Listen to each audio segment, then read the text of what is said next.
One.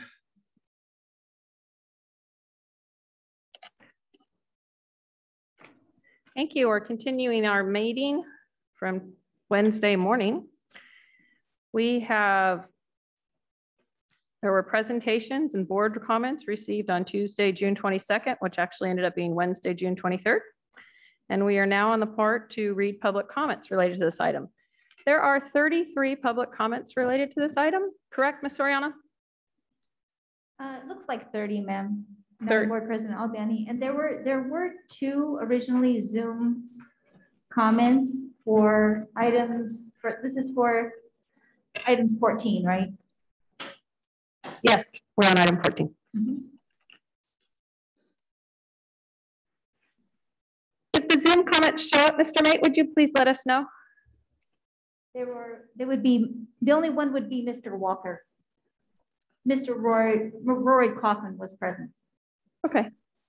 Oh, yes, he was here. So that was good. Okay. So not present at this point. And if they appear, if you'll just let us know before we're done with public comment, we will do them at the end, of course.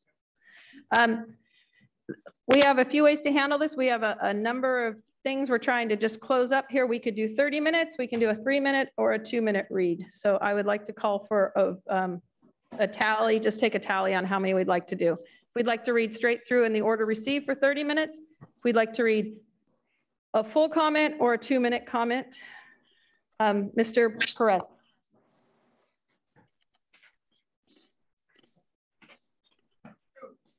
Two. Thank you. Ms. Jamerson. Was 2 minutes. Thank you. Mr. Forcina. Does 2 minutes mean we're going to go for an hour? Could be. Well, I just don't want to, leave anybody off. So I will say 2 minutes as long as all comments are read. I didn't put a time limit. It was a 30-minute comment or 2 minutes per thing. And your vote's 2 minutes, I understand? Then it's 2 minutes. Okay. Ms. Charis Espinoza? I'm good with 2. Dr. Crystal? 2 minutes. Okay, it's unanimous, 2 minutes. Mr. Yang? Can 2 you minutes. hear us? 2 minutes, thank you, sir. Okay. Okay, Ms. Soriano. Yes, Madam Board President. Hold on, do we, Ms. Martina Soler will time for you.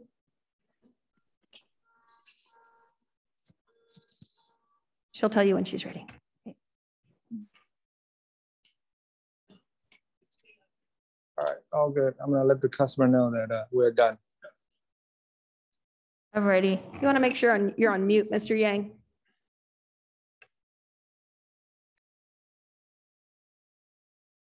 I'm ready. All right. Thank you, Board Member Kristen and Dr. Yuri. All right, the first comment comes from Vadra Watson. I fully support the new Black Student Advocacy and Success Program. My daughter is a sophomore at Inderkum with a 4.7 GPA, and we travel across town to attend BYLP gatherings.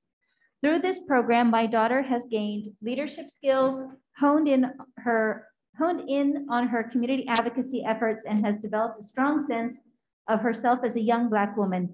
This group is a life-affirming and life-changing. The next comment is from Danielle Kondo Kaiser. As a supporter of BYLP and a member of the Sacramento Capital community, I originally saw the program create outstanding opportunities for students who want to learn more about policy and legislation. Since then, I have had the opportunity to witness as the program has grown and to see how the program leaders nurture students during the most important years of their development. I've seen how they encourage these students to excel and succeed in school and beyond, and I have a great fortune to see these young women and men become active and vital participants in their communities and schools. BYLP is one of the most impactful programs in the area. It creates real opportunities and real change for young people. I hope you will support the inclusion of the Black Student and Advocacy and Success Program at EGUSD. The next comment is from Ginger Pacheco. I would like to comment in support of the proposal to add Black youth leadership programs on EGUSD campuses. I'm sure everyone here is aware of EGUSD status as #1 in the state of California for the disproportionate discipline of Black students. This is not a new problem and has been the topic of a number of board meetings. Awareness and discussion doesn't solve the problem. BYLP is proposing implementation of its programs that have already been shown to have a positive impact on Black youth it has served. I'm sure everyone here generally wants to see all kids thrive, and right now in EGUSD, more attention and support needs to be focused on our Black youth. On a personal level, my son has been involved with BYLP's Goals Organization Academic and Transcripts, GOAT, program for the past 4 years. In that time, I have watched him mature, gain confidence, set and reach goals, and thrive under the guidance and support that he received from Black mentors and peers. I have no doubt that his present and future success will be in a large part due to his involvement with BYLP. Youth in BYLP's GOAT program consistently set and reach goals, receive college acceptances, awards, and scholarships. I urge all board members to support the proposed addition of the Black Student Advocacy and Success Program to the EGUSD campuses so that students in need of additional support can access all they need to succeed and thrive. Thank you. The next comment comes from Adia Obolu. BYLP gives Black students a foundation and community that helps them collectively succeed. Personally, I've seen BYLP be a catalyst for students' success and not only help them outside of school, but within the classroom as well. The next comment comes from Chris Lodgson. Good afternoon. My name is Chris Lodgson. I'm one of the co-creators of the American Redress Coalition of California, Coalition for a Just and Equitable California, and National Assembly of American Slavery Descendants. We work for reparations and reparative justice. I strongly support BYLP's proposal, and so should you. BYLP has a proven track record, more than competent leadership, and deep ties and trust in Black communities. Support their proposal, and let's get to work making deep and effective change for Black students on Elk Grove's campuses. Thank you. The next comment is from Mariah Walker. Hello, my name is Mariah, and I am not only a Black child, I am a displaced Black student within your district. Being a Black student is hard enough. It becomes an even more difficult time when you feel that there are no supports present to help you thrive in that environment. There are no people to root for my success or even advocate for me when I feel invalidated or belittled by the rigorous journey of high school. This is why I want to showcase my full support for the implementation of BYLP's influence on our campuses. In my few months on being involved with the organization, I realized that the heavy burdens I internalized have been lifted off my shoulders because I now have a stable outlet to connect to when I'm feeling unsure about how to process the world around me. BYLP has not only made me a better person, it has made me a more confidently outspoken student leader who isn't afraid of submitting comments such as this one. I ask the board that they allow more and more students to have a chance at feeling the love of that this organization has to give. Thank you. The next comment comes from Daryl Scarborough. As senior pastor of Bayside of South Sacramento Church and vice president of National Action Network Sacramento, I have the privilege of walking closely with many community members. I have found BYLP to be a consistent force in bettering the lives and opportunities of our youth. I have seen them help children not only learn, but come to love learning while opening their eyes to new potential. Programs that teach students how to navigate the political landscape, to allowing them to explore new cities and places, to teaching them how to plan their own events. This organization boldly aims high and has always landed where they should. I suggest this board strongly consider the proposal before them, as I am certain it will help all involved to succeed. The next comment is from Antonio Ferraro. What a great opportunity to partner and drive change. My family has been personally impacted by suspension. I thought there were multiple opportunities for improvement around the entire suspension and record-keeping process. People making the decision didn't understand the ramifications, didn't understand the data, and had very limited perspective of the bigger picture. I've seen all the issues laid out here firsthand. Further, the district-wide data strongly suggests there is significant opportunity for improvement more broadly. My incident is not isolated. In fact, it is way too common. Given some of my interactions with the administration, I believe the will is there to improve our results. The heart is in the right place and priorities around the education of our youth. This is a fantastic opportunity to partner to drive real results. Why can't we be a district with one of the lowest African American suspension rates? We have such a great opportunity in front of us, and you have a partner in front of you to help you drive accountability and change. The next comment is from Lisa Stanley. I am writing in strong support of Black Youth Leadership Partnership with EGUSD. BYLP has been actively advocating for Black students in Elk Grove and shining the light to the disproportionate discipline rates in the district. The program they currently offer serves as support networks so students are valued, heard, and seen. Black students are finding their voices with an organization that is specifically and intentionally to their needs, as they are the group most affected. The numbers don't lie. We cannot fix this problem with a solution that blankets all students. We must do better. BYLP programs are designed to educate and empower Black youth in the education system unapologetically. Black students need purpose and strategy to affect change and achieve their goals and beyond the school campus, in and beyond the school campus, given they suffer the most under the hands of teachers and administration. Allow BYLP to make recommendations for new or improved restorative justice program implementation and strategies to eliminate discipline disproportionality in your district, and give them the opportunity to improve mental and emotional support for the Black community. Show your community you care about the trajectory of Black students' lives. The next comment comes from Jency Ferraro. I'm speaking up in support of BYLP being chosen by the district to lead, create, and implement support for our district's Black students. EGUSD being #1 in the state for disproportionate discipline of Black students is deplorable. BYLP is representative of our Black community, and their programming has proven successful for students and families locally and beyond. BYLP should be in charge of the Black Student Advocacy and Success Program. This kind of support is way past due, so please hand it over to those who can and will best support our beautiful and brilliant Black students. The next comment is from Dwight Taylor, Sr.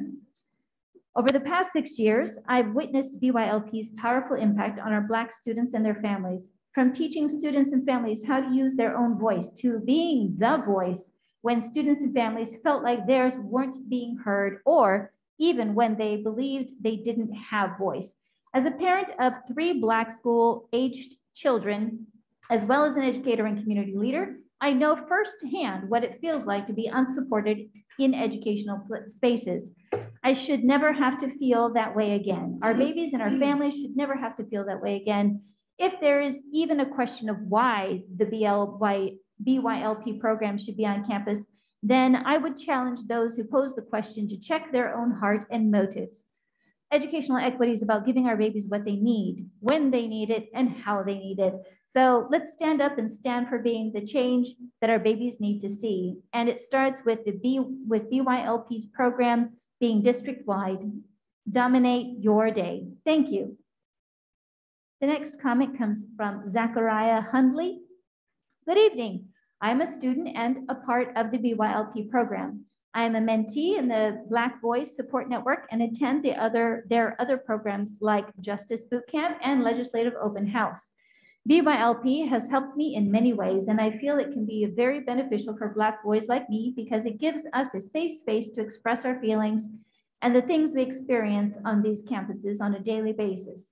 Things that we may not feel comfortable sharing with staff at school. This is why I think Elk Grove Unified should be the first of many districts to bring this program to their campuses to help support Black students. The next comment is from Exquisitive Hundley. Good evening, my name is Exquisitive Hundley. I am an advocate with BYLP. I am writing today to show my support and commitment to the proposal that was submitted from my organization to help our Black students here at Elk Grove. We have submitted a proposal to address the disproportionate discipline of Black students. We have been present and have addressed this very issue over and over again. Now is the time for this very board to take action, to engage and support our Black students and get our program into the campuses so that true community can begin here at Elk Grove Unified. The next comment is from Anaya Wilson.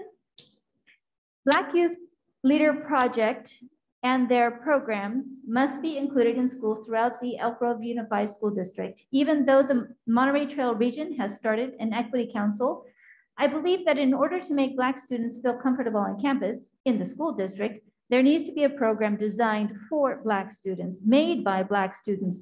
Without BYLP on school campuses, Black students have little to no support when they go to school. BYLP has done so much for Black students.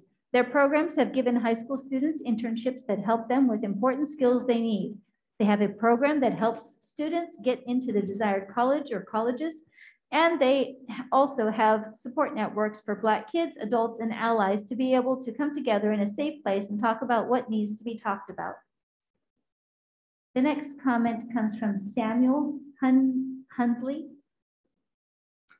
Good evening. I'm a student apart from the BYLP and a mentee with the Black Boys Support Network. BYLP has helped me to express and work through microaggressions and offensive comments as a Black boy with comforting responses, empathy, and understanding. Elk Grove Unified accept this proposal so that other Black students can have the same growth I have had in BYLP. The next comment comes from Mariana Sosa. As a mental health first aider with extensive experience serving the state of California, I am in total support of youth development programs for students of African descent. My mission is to provide students with tools and resources to survive and overcome the socioeconomic effects of historical marginalization as a result of systemic white supremacy. The goal is to encourage students to participate in programs that support positive environments for culturally responsive, trauma-informed care and mental health practices. Students must have access to strength-based approaches within safe spaces that provide opportunities designed to foster healing and guidance. It is imperative that funding is allocated specifically for programs that will provide facilitation for students to build personal and scholastic achievement. Students who have the support of quality life development programs gain the ability to successfully complete their student education plans and thrive as healthy, productive human beings. The next comment comes from Shamar Hundley. Hello, my name is Shamar Hundley, and I'm writing today to voice my support towards the partnership between Elk Grove Unified and BYLP. With Elk Grove Unified currently being #1 in the disproportionate rate of Black children being disciplined and suspended in the state of California, I feel this is a vital need to end a pandemic that has been ravaging our community long before COVID. If Elk Grove Unified is genuine in their attempt to change this narrative and become a gold standard of true quality or true equity, not just the state, but the country, then it only makes sense to partner with an organization that has a grassroots foundation within the community. BYLP has more than proven they are up to the task of protecting our Black children and providing them a voice within this district. Now is the time to make this partnership official and begin the work of true, authentic change within Elk Grove Unified School District and its surrounding community. The next comment comes from Jalen Hill. I want to offer my support of BYLP's proposal. Everything that they do helps build up Black youth, and the EGUSD is of dire need of that. The programs and support networks are extremely beneficial to the community. The next comment is from Jada Pryor. I would like to show my support for BYLP programming to be implemented on your campuses throughout the district. BYLP has proven itself to be an excellent partner to EGUSD.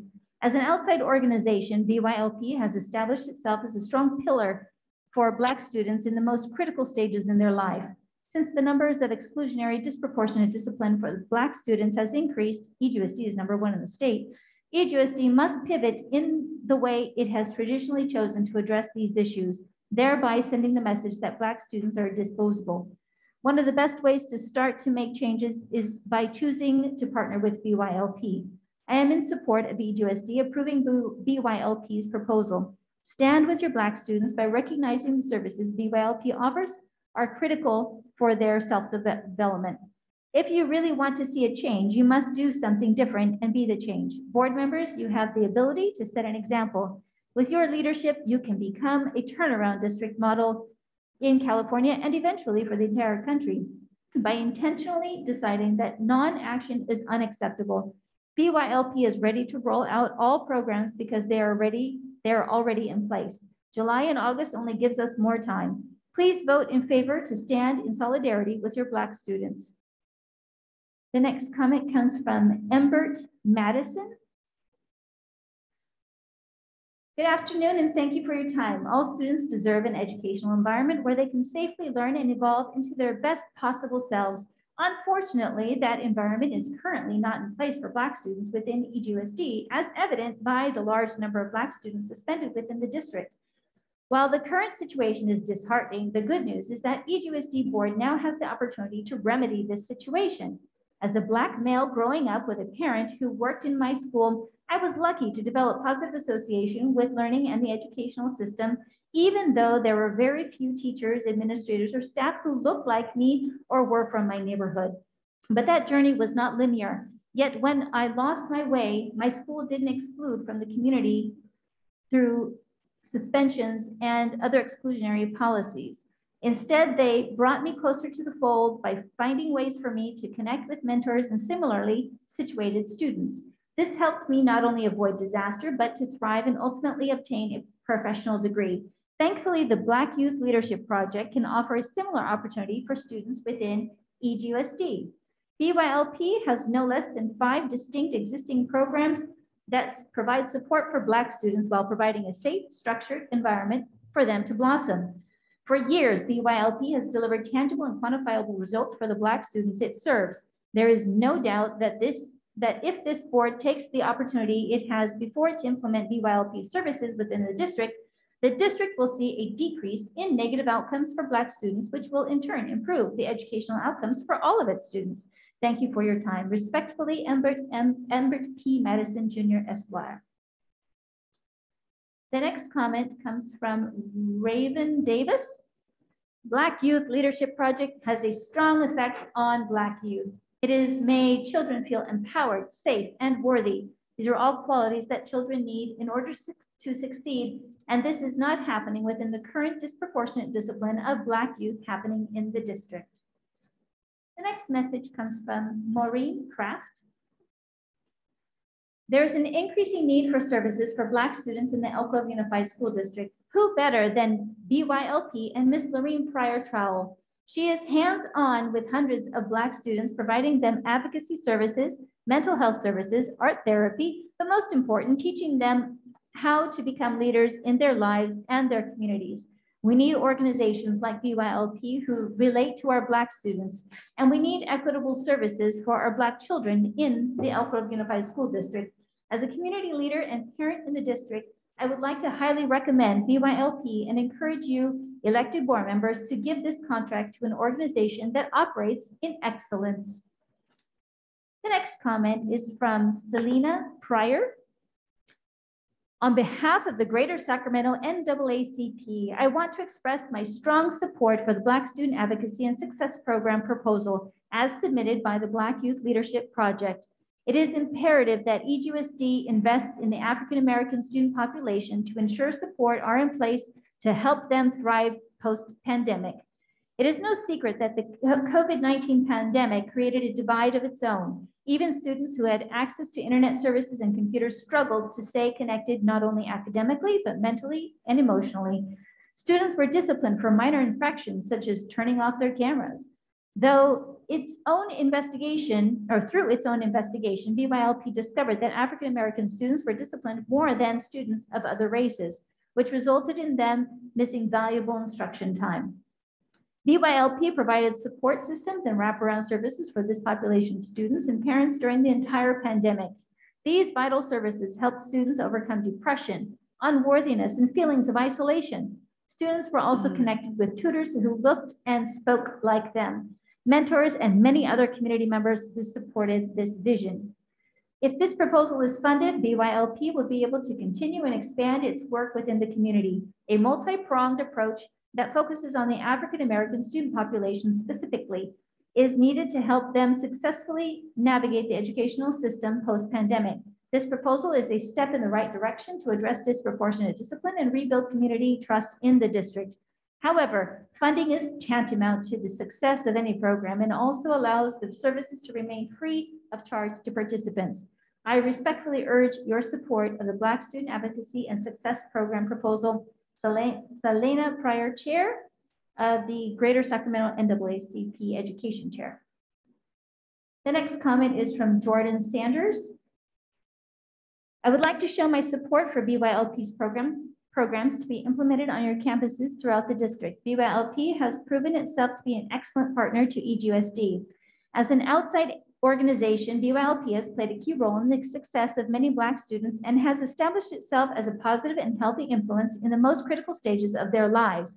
Since the number of the exclusionary disproportionate discipline of the Black students has increased, EGUSD is #1 in the state, EGUSD must pivot in the way it has traditionally chosen to address these issues, thereby sending the message that Black students are disposable. EGUSD's traditionalism is failing. One of the best ways you can correct these issues is by choosing to partner with BYLP. I am in support of EGUSD approving BYLP's proposal. Stand with your Black students by recognizing services BYLP offers are critical for their self-development. If you really want to see change, you must do something different and be the change. Board members, you have the ability to set an example. With your leadership, you can become a turnaround district model in California and eventually for the entire country by intentionally deciding that non-action is unacceptable. The fate of Black students in the district is relying on your approval of BYLP. Make the right decision and allow BYLP to implement their programs. Thank you. The next comment is from Tiffany Means. I am a community member and writing you to show you my full support for the partnership with BYLP and Elk Grove Unified. Now is the time for Elk Grove to make Black students a priority and address disproportionate discipline of Black students. The next comment comes from Bobby Dalton Roy. As a 37-year resident in Elk Grove Unified School District, alumnus of Valley High School, and 20-year employee at the California Department of Education, I write to support directing staff to partner with the Black Youth Leadership Project, Earth Mama Healing, and Project Optimism on these proposals. As partners in this work, they can be bridges to bring out the best in our students. Noted is that while the BYLP plans to work across grade spans, EMH, Earth Mama Healing, at a couple of high schools and Project Optimism at middle schools, I encourage the board to also direct staff to find community organizations that can provide a focus on elementary grade spans and students in special education programs. The next comment comes from Candace Walls. As a community member and family of 2 Elk Grove Unified School District students, I am 1000% in favor of the BYLP proposal. This proposal will offer on-campus support, services, and resources to Black students. EGUSD has had continued increase of reports of issues of racial discrimination. Students have voiced and shared concerns for diversity on campus and not feeling heard or understood by faculty and staff. Various staff have engaged in insensitive comments and behaviors that are demeaning to Black students. BYLP can offer Black students a space to feel heard, supported, and understood with academic, social, and personal needs. The next comment is from Megan Sapigao.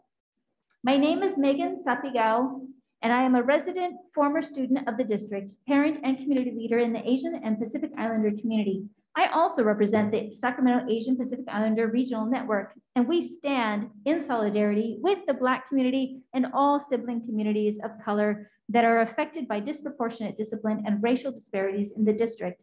It is disturbing to see the alarmingly disproportionate rates of discipline leveled on our Black students in the district. According to the report, Suspending Our Future, the data notes that based on unduplicated suspensions, the highest suspension district in California was Elk Grove Unified, sample size 1,164 total suspensions, and also sample size 2,386.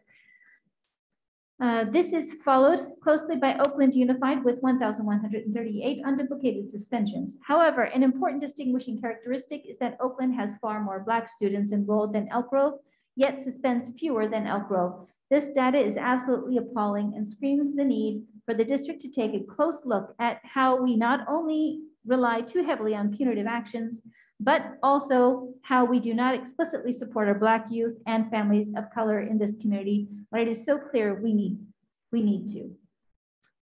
The next two last comments, this one is from Obed Magni.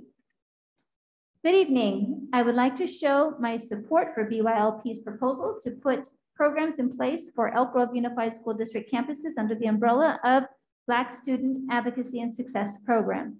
EGUSD is currently #1 in the state of California for disproportionate discipline of Black students, and this has to change. To date, there is no comprehensive plan by EGUSD to tackle this issue. Thankfully, the BYLP wants to help solve this problem. They have stepped up to do their part to be a part of the solution to this growing problem. They've drawn up a plan addressing a growing problem negatively affecting the young Black students in the school district.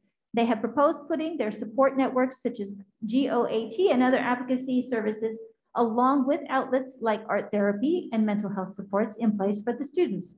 You have the solutions being handed to you on a silver plate. Please take advantage of the opportunity presented to you.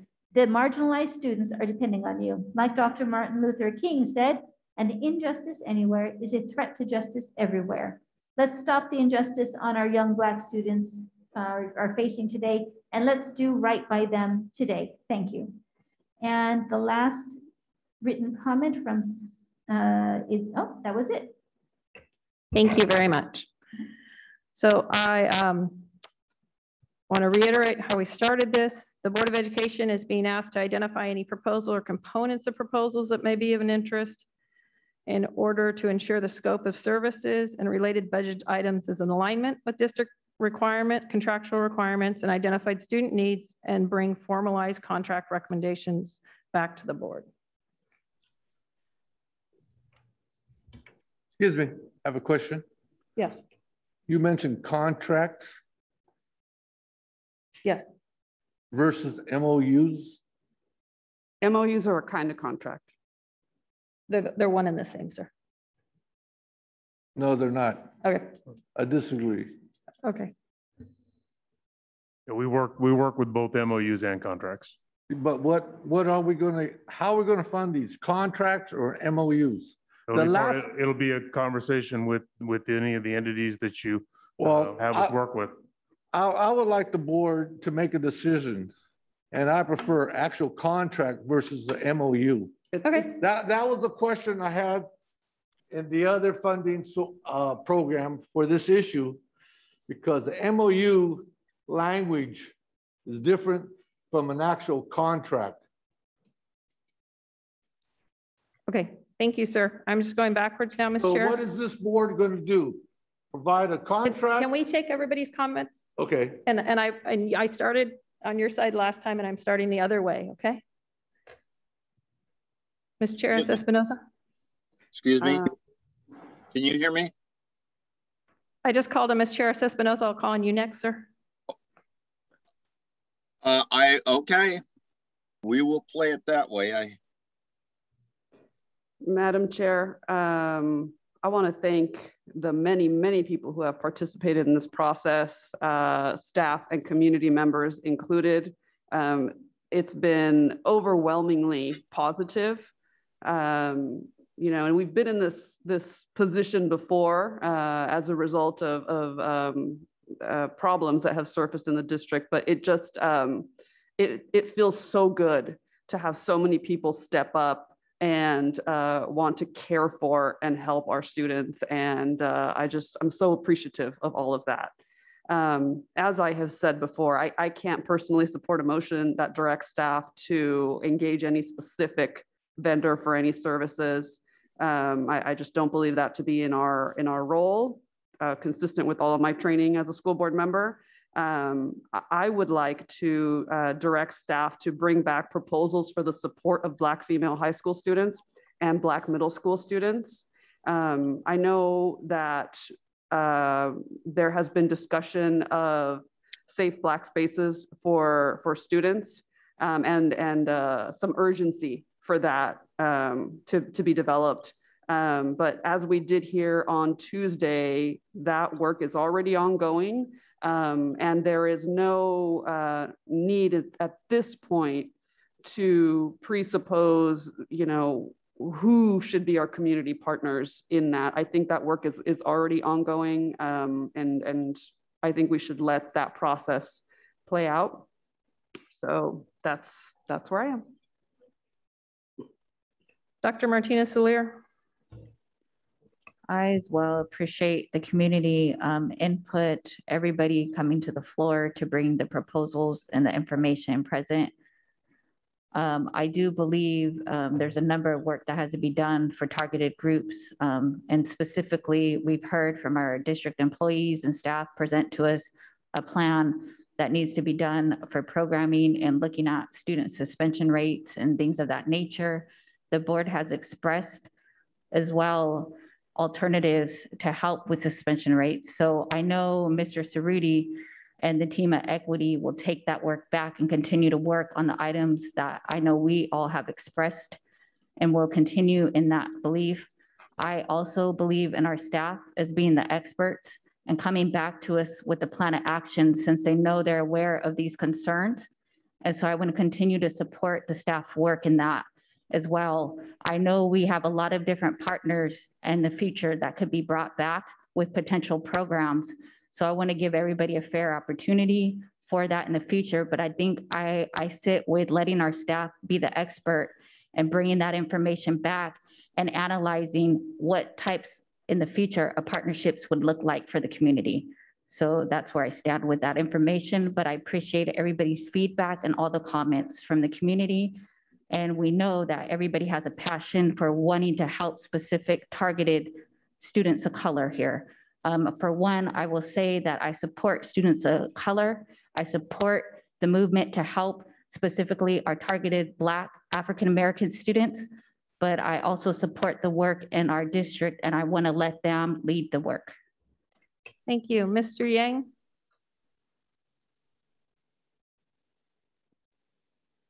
Mr. Yang, are you available, sir? I don't see him. Can you come back to me? I can. Mr. Fortuna. Okay.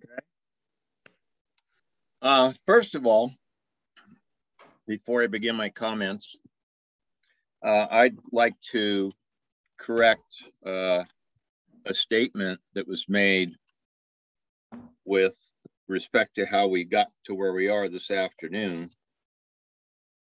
And it started with a motion by Ms. Jamerson to address Black student suspension. From there, Ms. Jamerson was grilled over and over again by several, both administration and board. And we were led down a path of listening to 5 proposals. Well, I'd like to set that straight also. When that was addressed, there was not clarity on what the proposals were, which I found strange, that if indeed the administration was in possession of proposals that it had chosen not to share with the board, at least they should have understood the content of the proposals. With respect to those proposals, those 5 proposals, 2 of the 5 were unsolicited proposals from BYLP. The first proposal was their initial proposal. The second was the revised. Proposals 3 and 4 of 5 were solicited by the FACE office. 1, directly to BYLP to serve girls, and 2, to Earth Mama Healing to serve girls. And yet, only 1 of the two proposals that had been solicited to address girls were brought to the board for discussion. And the fifth proposal is Project Optimism, which was a very solid proposal, as were the others. And I have no idea how that one was solicited, but indeed it was apparently solicited. From the standpoint of letting our staff do their work, I support the concept. However, with respect to specific action plans designed to address targeted populations with sufficient funding, we, the Black community, the equity community, and many others have been waiting and waiting and waiting, and no proactive actions have been brought forward to the Board of Education for its consideration and vote. The time for action is today.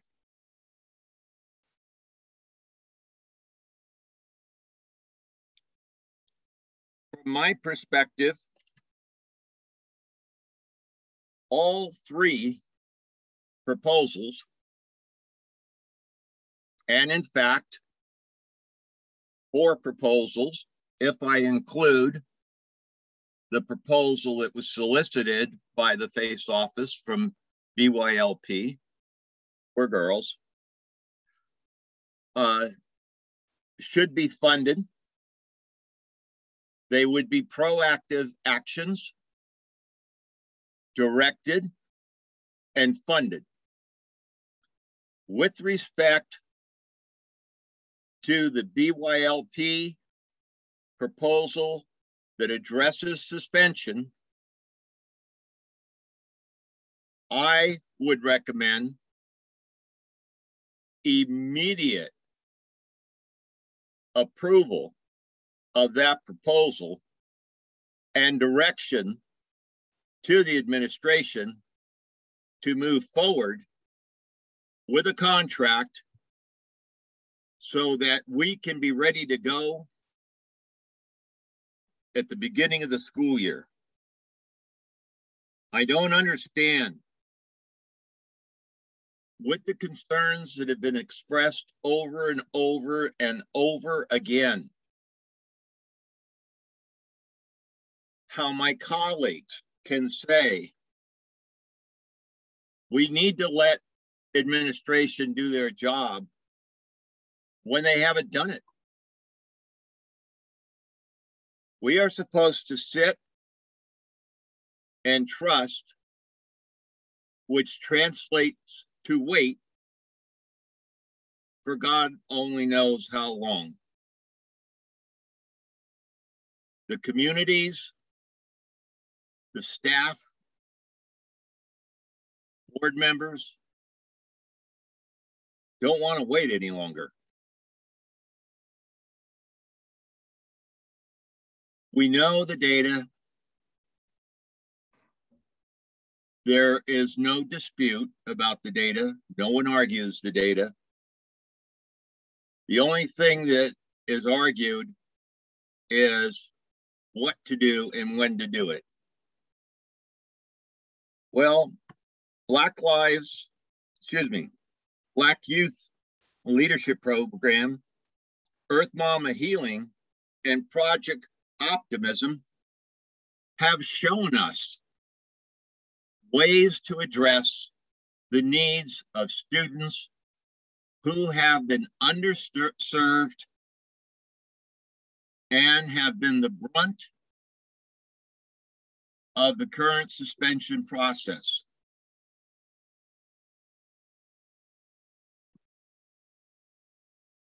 To say that the board supporting proposals is not the way we historically do things is not a reason not to do it. Again,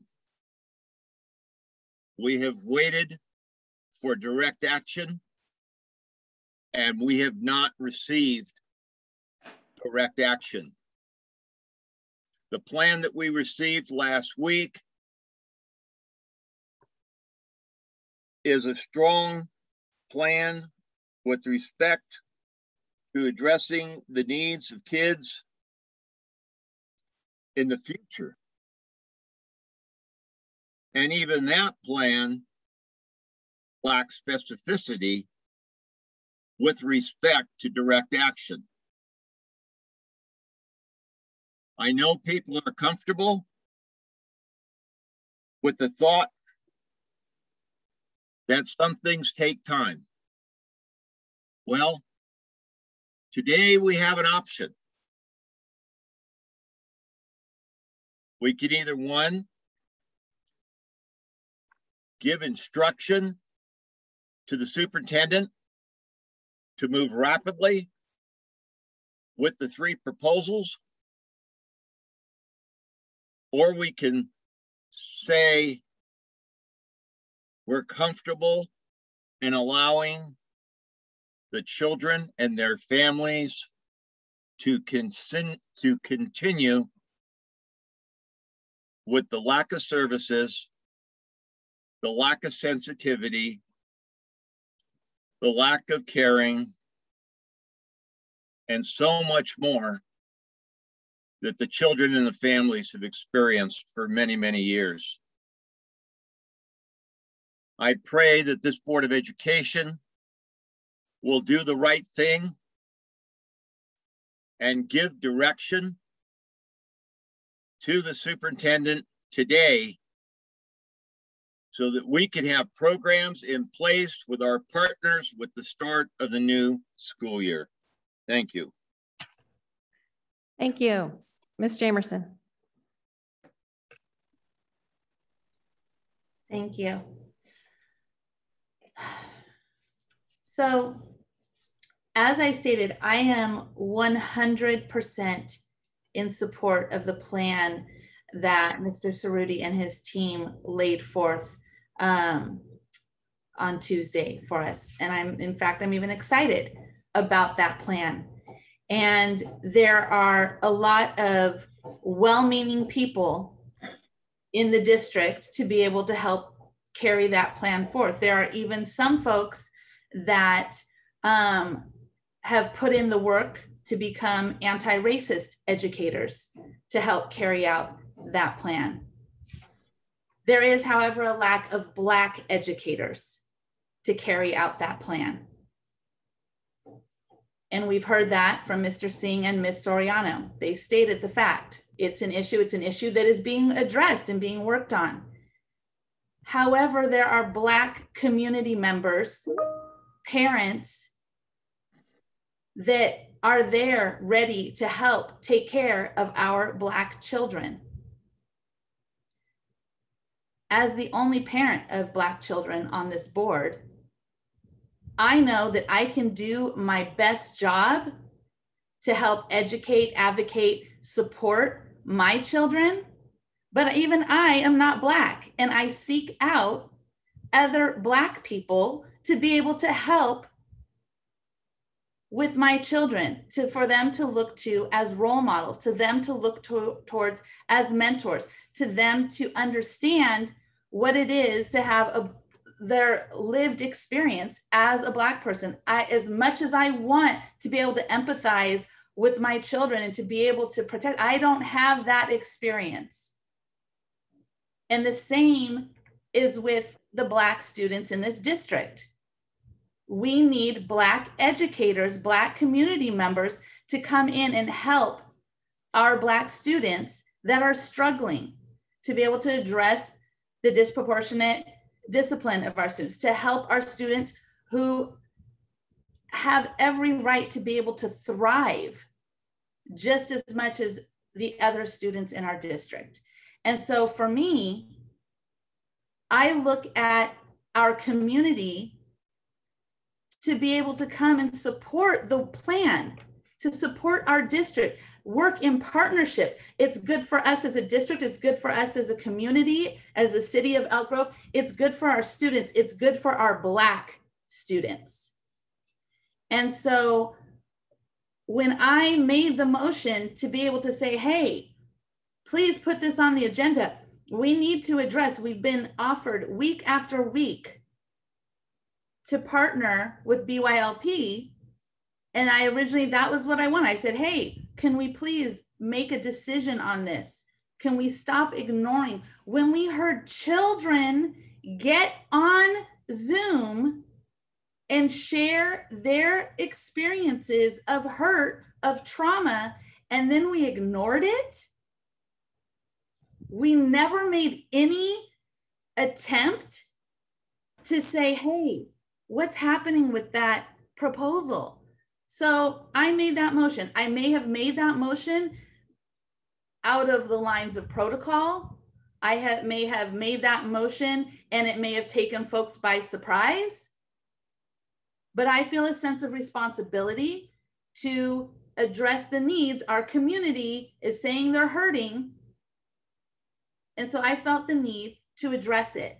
And so my understanding is that this issue was going to be added to the agenda. We would then discuss it again, but knowing that I wanted for us to be able to have a decision made. And I noticed that on this agenda, it is under discussion items and not action items. And my goal was to make a motion to approve the proposal for BYLP. And so now I want to make a motion for the district to enter into partnership with all three community organizations that presented to us. And now I'm at a point where I'm like, am I not able to do that because of where this item was placed on the agenda? Because that is my intent. My intent is to I move that the district enter into a formal partnership with all three community members to start the fall semester, to start for the 2021-2022 academic year.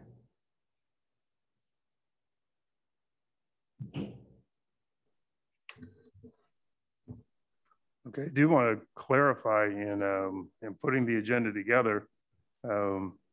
Ms. Jamerson, I spoke with you directly with how it was organized, and you were supportive of how we put it together, with the understanding that we don't take action on proposals. We would look at the proposals, the board gives us direction, and then we could bring back, after negotiations and conversations happen with the entities, that we would bring back contracts to the board, and the board approves contracts or MOUs. So that was a conversation that I did have specifically with you and the board president, to make sure I put the agenda together in a way that met your expectations, with also the inclusion of the plan that you had referenced in the previous meeting, because you had a meeting with Mark Cerruti and he had shared some of the details of the work that we were doing as a district.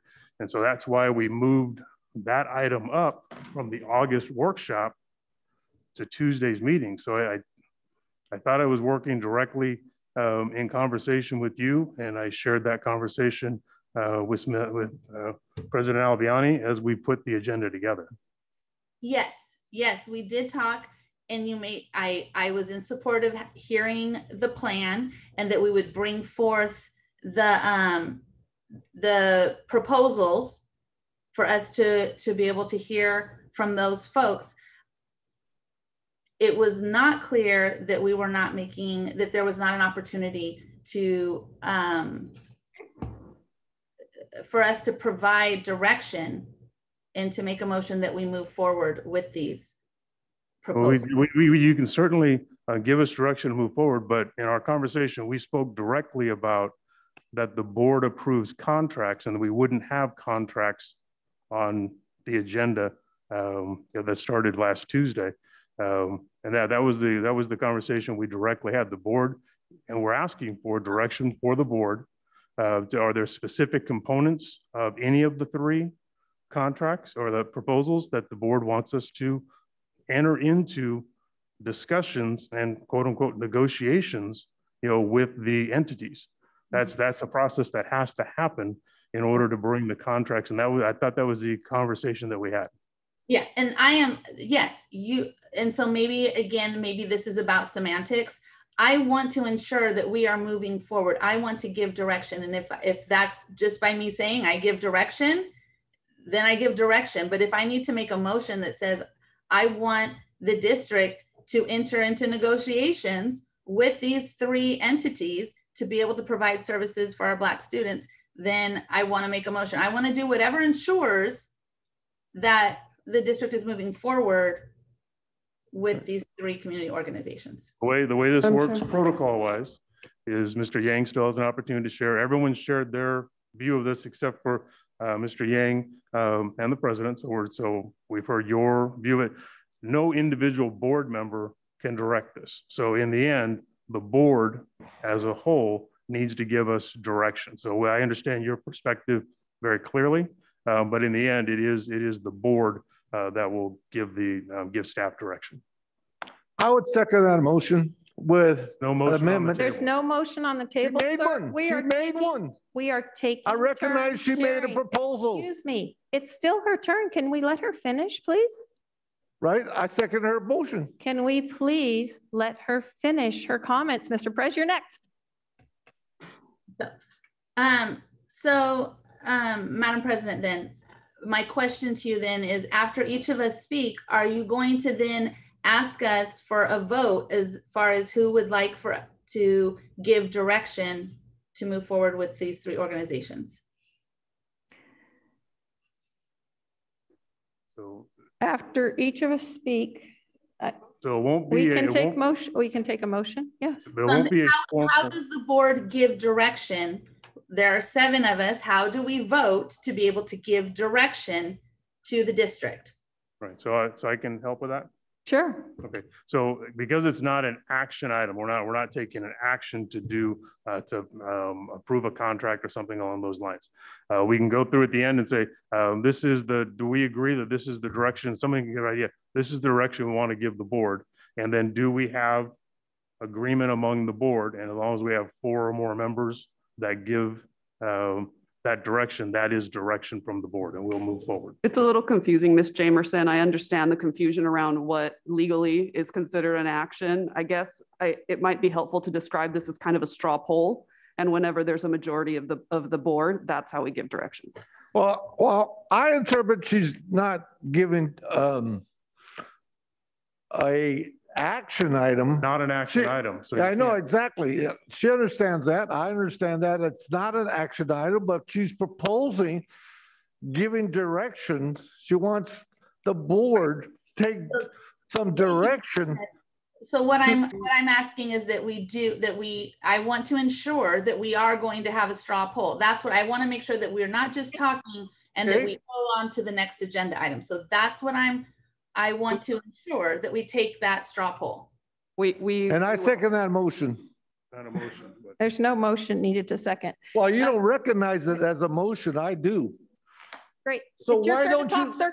Can I ask you a question? Why don't you not recognize her comment as a...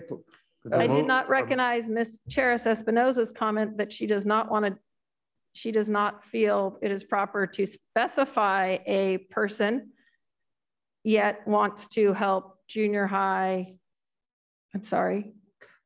middle school Black students and our high school Black female students in high school.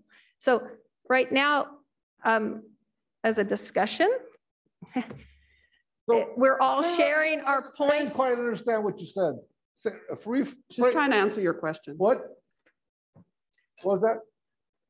Every person has made strong comments. Correct. And Ms. Jamerson has asked how at the end we will come to work toward a conclusion. What I'm saying is we're each going to have a chance to make our comments. So I've gone I went this way and now I'm going this way and it's your turn. And then Mr. Yang will speak and then I'll put in my comments. And then I will read what everyone has said and then ask this is what we're thinking. And I will take the little check poll like I did for public comment right here in a chart. And we will move on from there. So you will not recognize a person when they speak that if they make a motion, not an action, but a proposed act. Mr. Perez, a motion is tied to the board taking action. Yes. That's what a motion is, and this is a non-action item. So again, this is the opportunity for the board to give us direction. And so you have an opportunity now to share your thoughts around this item, but it's not an action item. The action item will come back to the board if we're given direction. We understand that. Okay. An action item to support, but she's just saying she wants to further discuss this and deal with the issue as soon as possible. It's a discussion item. I would like everyone on the board to have a chance to discuss. I would like you to have your time. I would like Mr. Yang to have his time. Mr. Forcina would like to add a comment. You know, I think it's about time we have somebody that is knowledgeable about Robert Rules of Order when you can make proposals and actions. It seems like people on this board don't understand, you know, the difference between a proposal or recommendation. Maybe we should say, can we talk about recommending? Can she and vote on a recommendation? She said what she wanted to say, sir. I'm trying to give everybody a chance to have a chance to talk. Okay. I am happy. I will call on a roll. I have one. I'll call one in for you. But the fact you want to argue about the process right now, we're on a meeting continued from 11 o'clock from 1 a.m. I would like to get moving on. Mr. Forcina, I've recognized twice, but are you ready to, we'll hear him and then it's your turn. Yes, Mr. Forcina. I'm ready. You know, in support of what Ms. Jamerson was saying with respect to her intent, for me, I believed that the proposals were coming back to us certainly for discussion, but I believed for action. And because of that, I wrote to the superintendent and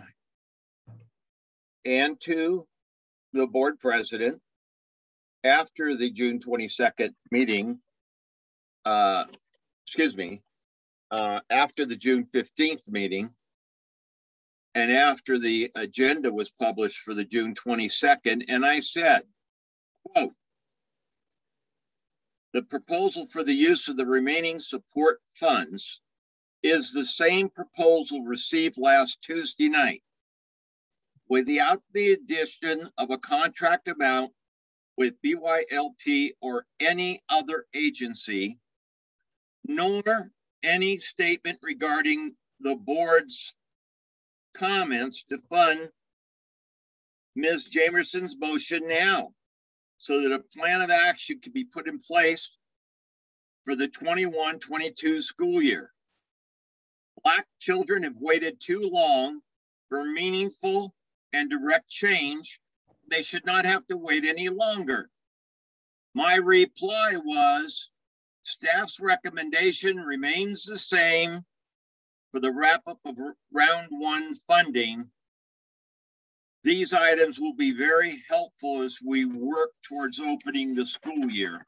What that says is there never was an intent to incorporate Ms. Jamerson's motion into action, just as the motion that I made to look at suspending suspensions and adding restorative practices personnel didn't get on the agenda, neither for action or discussion. And for me, it's a matter of control being exerted against the wishes of the board.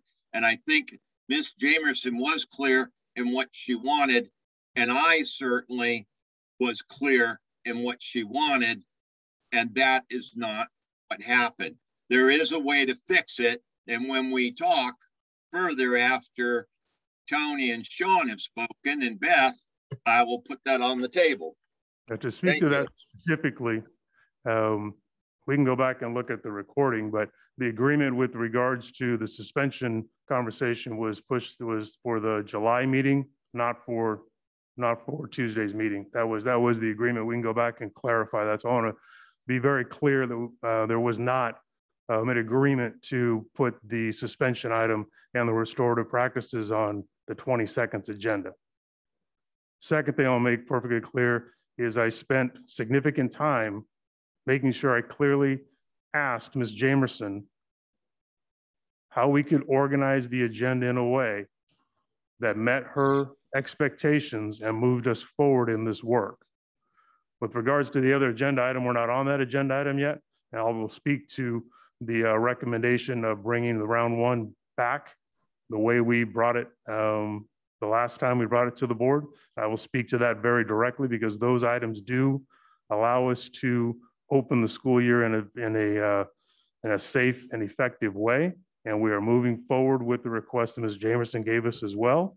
And we will continue to do that based on the feedback and direction that we get from the board today. Thank you. Did you want to?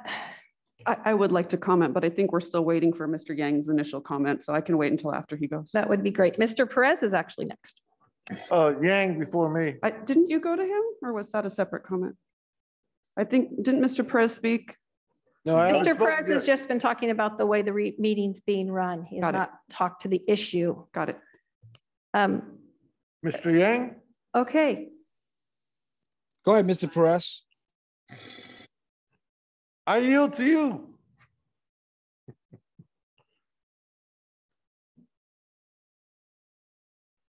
You have the honor.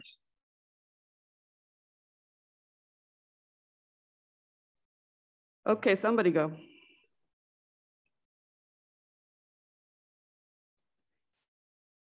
So it is an exchange item.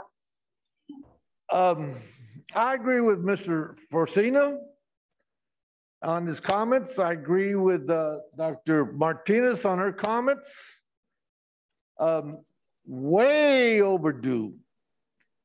And taking bold actions was way overdue. 2012, when we passed Prop 30, those funds were intended for this type of funding. Way overdue. And here we are in 2021 dealing with this issue. Way overdue. As a chairman, you could take executive privilege and say, let's vote today on this issue. You have the right as executive chairman, take executive privilege. I've seen this happen before. He does not. Yes, that's exactly why we need a parliamentarian to deal with some of these issues that come forward. In our governance class, we learned we do not, sir. So way overdue. Prior to this suspension, it was attendance. We had Attorney General Harris, who's now Vice President of the United States, do an outstanding report on the conditions of schools in California on the attendance issue, in which African Americans, Black students were highly visible and had an issue. But did we do anything then? And at that time, I was trying to get funding for that type of product. But again, I learned you need 4 votes on this panel, this board. And you have to have them support you in that arena. But again, that did not happen. Attendances.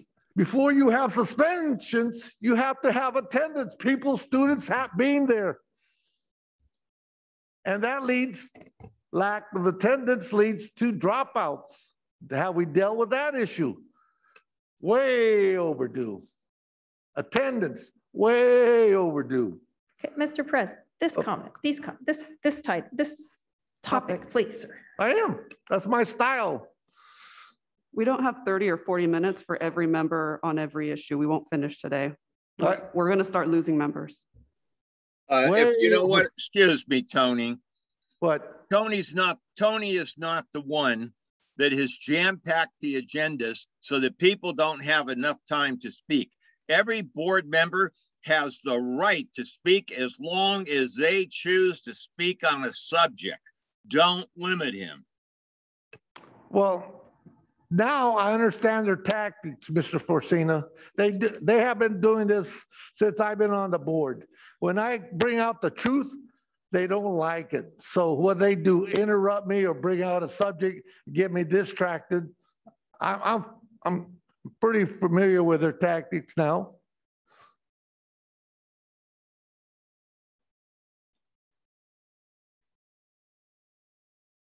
Again, Mr. Kaufman, you use the word contract or MOUs, and you don't distinguish. And I would like to know at a later time for all this board, what's the difference between the MOU and a contract? But I can wait. Now, you don't have to answer that right today. But again, I heard you state that issue again in one of your statements prior.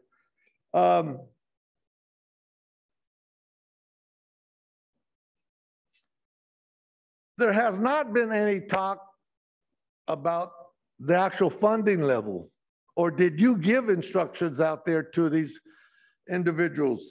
So that is very important to me. What funding, because if you don't have a properly funded program, you're not going to get, good results. And that's why I asked you on the other one, the other project, startup monies was, I personally thought it was too much, but yet the district was willing to give the other project, $345,000 for startups. But again, that's up to the board. And the board did not pick that up. We have that an issue, as I did.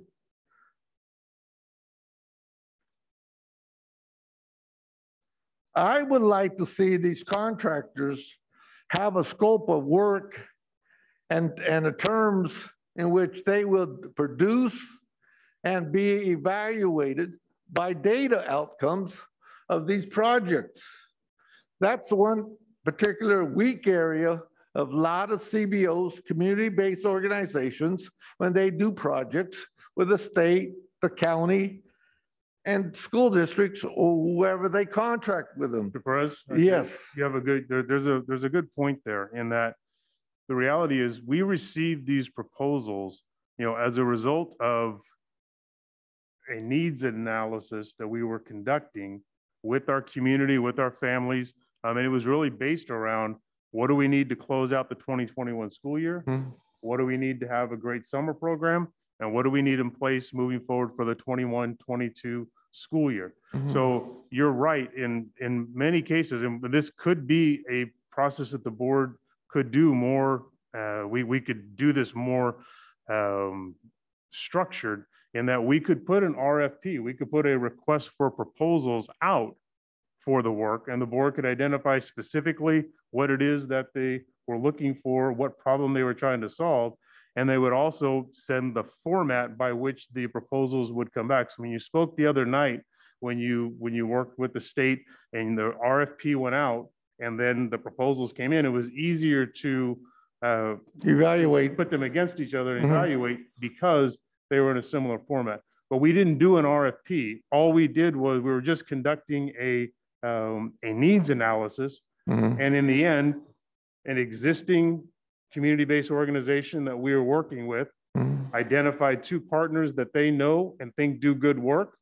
And they recommended that they turn in applications. And another organization that we've been working with in a variety of ways over several years They put in a proposal, but we as a board, we as a district, we did not put an RFP process out in place. So this is more challenging to work through this particular process because we got proposals through a needs analysis, and we were open to the community sharing this information, but it really was designed to be part of round 2 and 3 of the COVID relief dollars. And that's why the information wasn't that these ideas were on the master list that we provided the board, but we did not give descriptions of all the information yet because there's 500 things on the list. So we hadn't done that yet. One of the organizations did send information directly to the board. So that's how the board had that information. But it wasn't because the staff was keeping information from the board. We were working through the round 2-3 timeline that we were planning on working through. And these are not proposals based on an RFP. They're proposals that came in as a result of really 3 simple questions and the direction the board gave us. Close out 2021 really well, do a great job with summer programming, and let's get 21, 22 off and running. And then let's figure out what to do long-term with the other set of funding. That's the direction we've been working from. Also, I noted that in the public comments, and this is another area that we're weak in, is the students, African-American, Black students, do not see people of their community or people of their race. And so, and you know, and my fellow board members who have been here a long time, that's one thing that I've been advocating from day one. When you have these individuals that look like our student body, not only do they teach, counsel, they do a variety of other jobs of their educational desires and goals, free, beyond their positions, volunteer, coaching. So that should be another high priority that we have. Again, I'm going to speak again, that we need our staffing people that look like our community.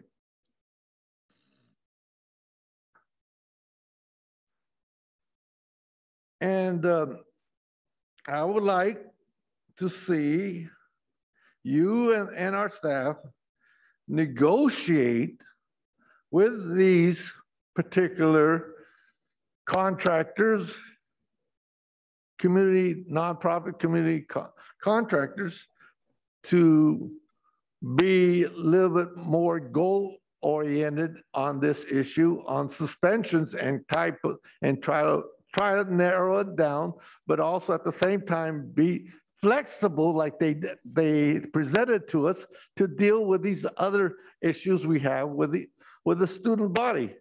Mr. Perez, can I speak to that? Because that's an important point.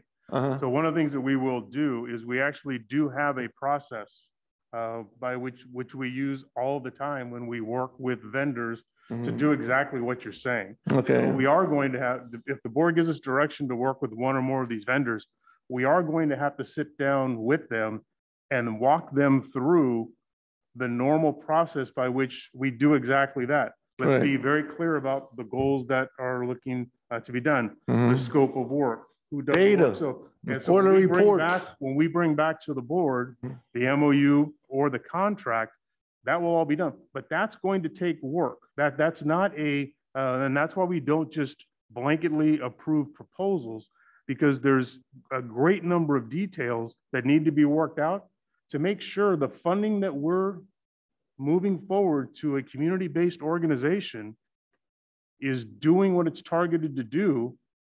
It's targeted to Elk Grove Unified students, and with all 3 of these programs, they're already functioning in the community.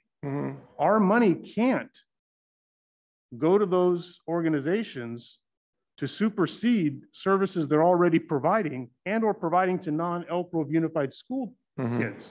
We have to make sure the funding that we're providing is actually increasing services to our kids. So there's just a great, I know we want to go fast and we want to have it today, but we need to do it right. Right, exactly. And to do it right does take time.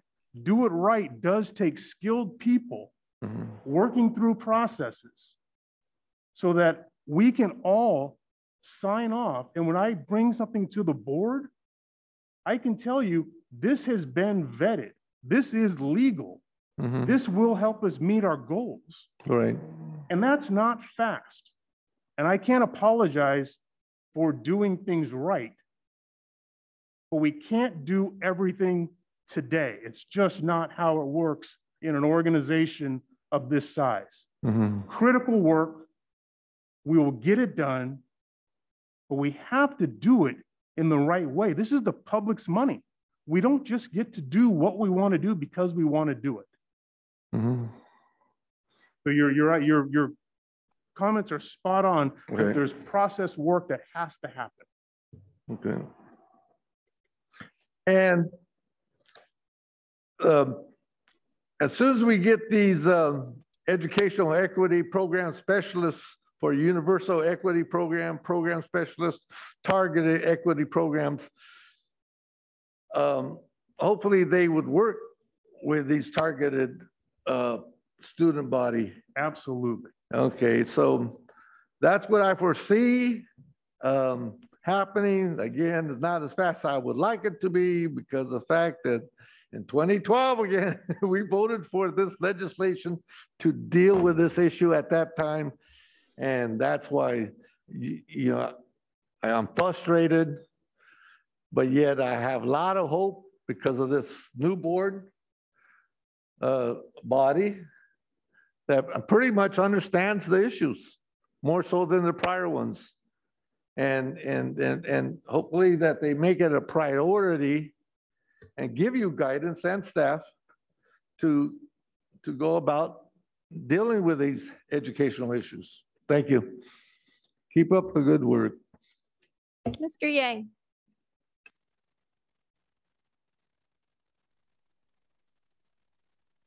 Can you guys hear me? Yes, we can. Yes. And we can see you. Thank you, Mr. Yang. Okay. Good afternoon. Thank you for sharing your thoughts and feelings toward this very important subject, which is equity in the Black community, in particular our Black students. And I want to thank the 3 vendors that came to propose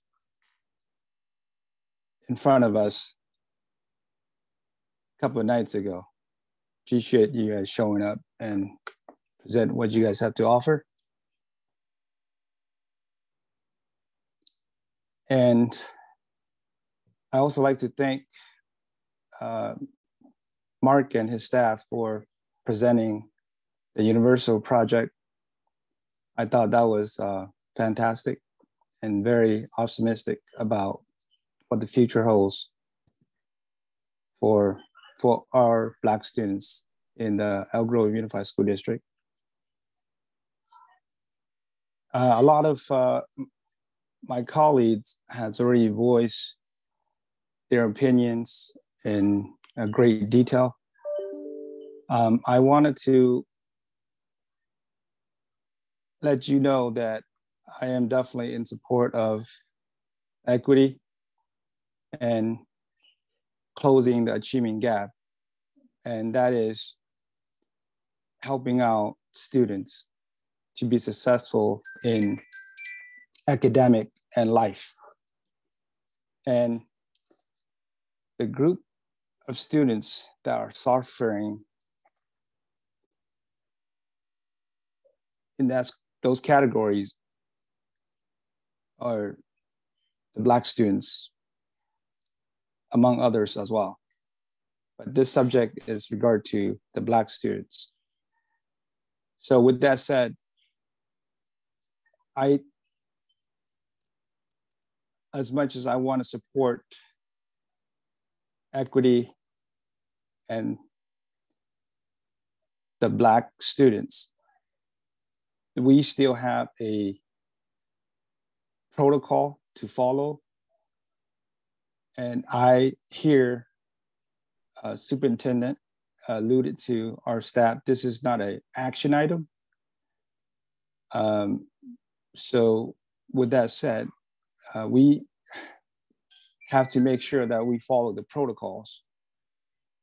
With that said, I like to see our Elk Grove Unified School District staff and the equity team to collaborate with these 3 vendors any way that possible going forward in the future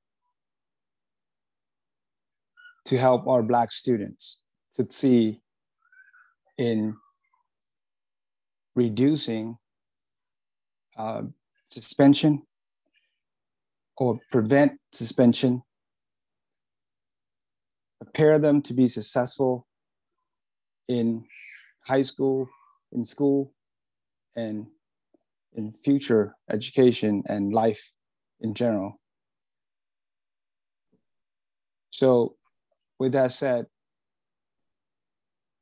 I hope that our board will make the right decision to collaborate our staff with the vendors to work together where it makes sense, for all of us to support our Black students.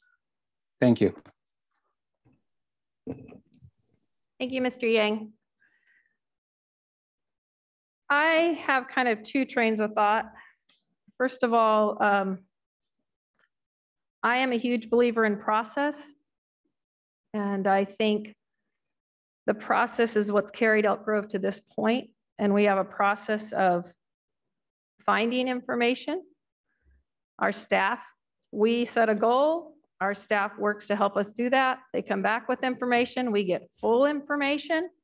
We talk about it. We have a week. We can add money to it. I believe they're necessary steps so we are fully informed when we're making decisions. I think bringing proposals before the board is not a good precedent. And I hope this doesn't set the precedent on how we move in the future. That said, I was incredibly impressed with some of the things we heard Tuesday night and Wednesday morning. Very moving speakers. I can see value in all the services. I do stand with Nancy that I would not say a specific person, but I think I could stand with anyone who was in the room or has a comment that each of these organizations have value to bring to us and have value for our students. And I appreciate the work that staff has done so far and that they will continue. And I encourage them to use the resources we have available. So. Madam President? Yes. If I could just share a couple of thoughts before the board gives direction, I would appreciate it. Yeah. So one, I just want to make sure I enjoyed learning more about each of the organizations very much, and they do bring great value, and they're already doing great work. As we enter into this kind of work, there's some things we just need to make sure we as a public entity using public funding are making sure we're doing things the right way. So what they just want to make sure is, these need to be services that are being provided to Elk Grove Unified District school kids. They have to be our kids. All of these organizations already work in the community, and we can't allocate dollars that offset things they're already doing and using Elk Grove dollars to serve other folks. So it's critical that we do that. In that idea, we could, in the contracts, which is something we often do in education contracts, is that there could be a per pupil amount that is tied to these services. The advantage of that is, as the organization, we could put an up to amount. And then, so as the organization grows and serves more students, then their ability, they would receive additional funding as they were serving more students. Mr. Yang has spoken, the other night, is we have 8,000 plus African-American students in our district. But these programs are really designed to serve secondary students. And so that limits the number of kids that have access to this immediate. So these groups, and some of them said, we're not going to be here to serve 8,000 kids right out of the chute. So a per student number might be a way to do this work and let it grow as we move forward. The other piece is they are secondary models, what we heard from the presentations, which means we have a traditional start of the school year calendar and not the modified, or excuse me, not the year-round July 15th date. So we do have a little bit more time. Again, I know time is everybody wants everything done now, and I get it, but we do have a little bit more time based on these are secondary models. So again, very happy with the opportunity to do. Odd process, different than we normally do, I will say, but getting to know the organizations, there was value in that. Thank you. Okay, I hadn't quite finished my comment, so that's fine.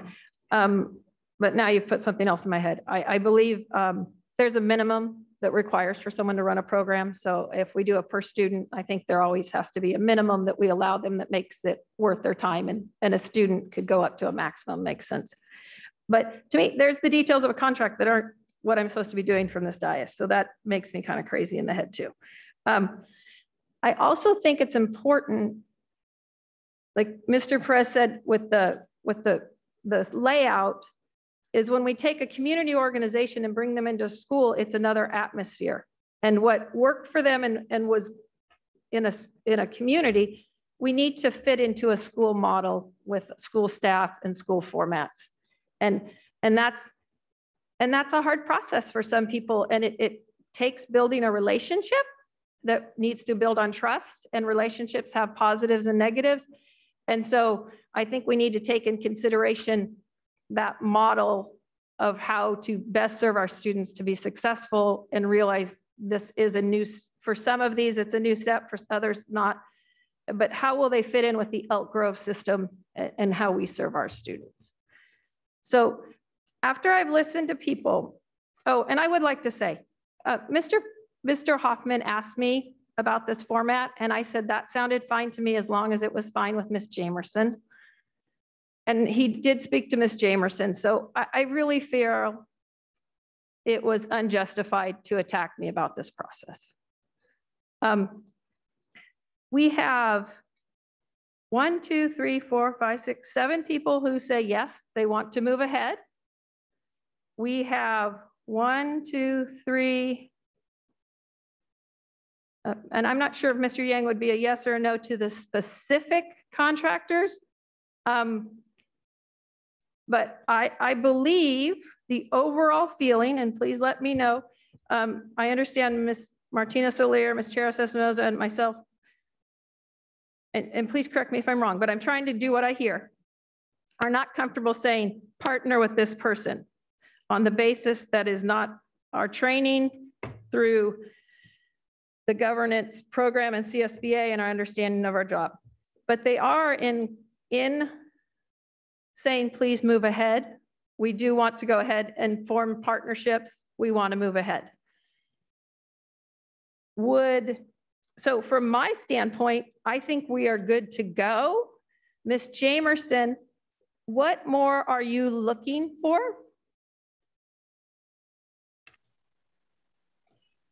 I'm wanting us to move forward. So giving direction, that's what I want. I'm not here to decide the ins and outs of the contract. That's all to be done. I just wanted us to be able to start that process. I want us to be able to move forward. And now I want us to be able to move forward with partnerships with all 3 of those organizations. I wanted us to stop ignoring. You felt like they were not answered in a timely fashion and treated correctly. I understand your point. I believe we are aware. I believe we're ready to move forward. Does that satisfy you, Ms. Jamerson. Yes, that's what my intention was, to be able to move forward. Okay. Then I believe we have reached that point. I would like to move on to action items now. Excuse me. Excuse me. Mr. Portugal. Yeah, thank you. That last statement, and I'm not really clear on what Ms. Jamerson said with respect to direction, but I am not clear in what you just said. From my perspective, according to what the superintendent just said, everyone wants to do everything now. Well, Black students and their families have waited and waited and waited, and the now was many yesterdays ago.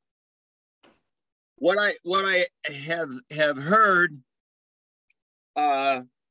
says we want to move forward and we want to do it now. Now, for me, that translates into saying to the administration, we want you to go forward with the development of contracts with these agencies.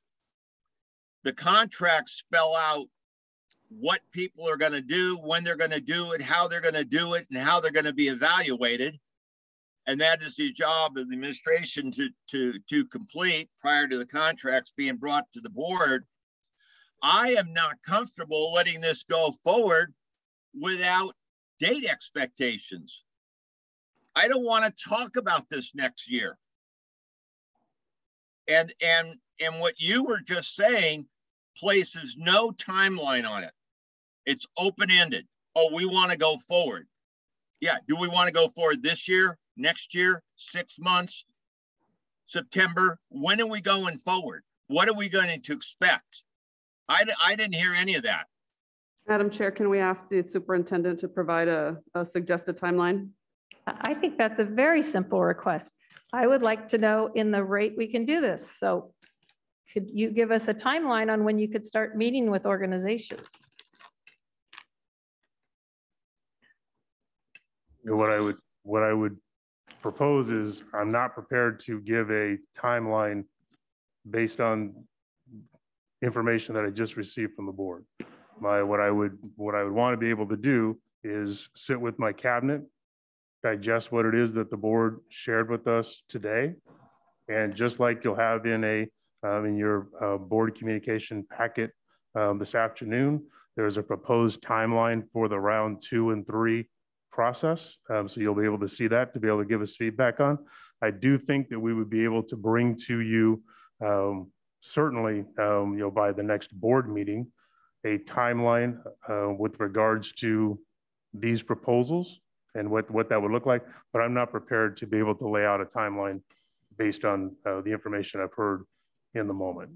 All right, so at the next meeting, we would like an update on the expectation, an update to the progress on the contracts or on negotiations, on meeting. We want to make sure you're meeting with them and seeing where, Ms. Jamerson, you talked about there being a variety of things. And when I talked with Ms. Pryor, it was late at night, but we talked about there's a variety of things and where it will fit and what we can get in before the beginning of the year and what we can get going right away to use her expertise.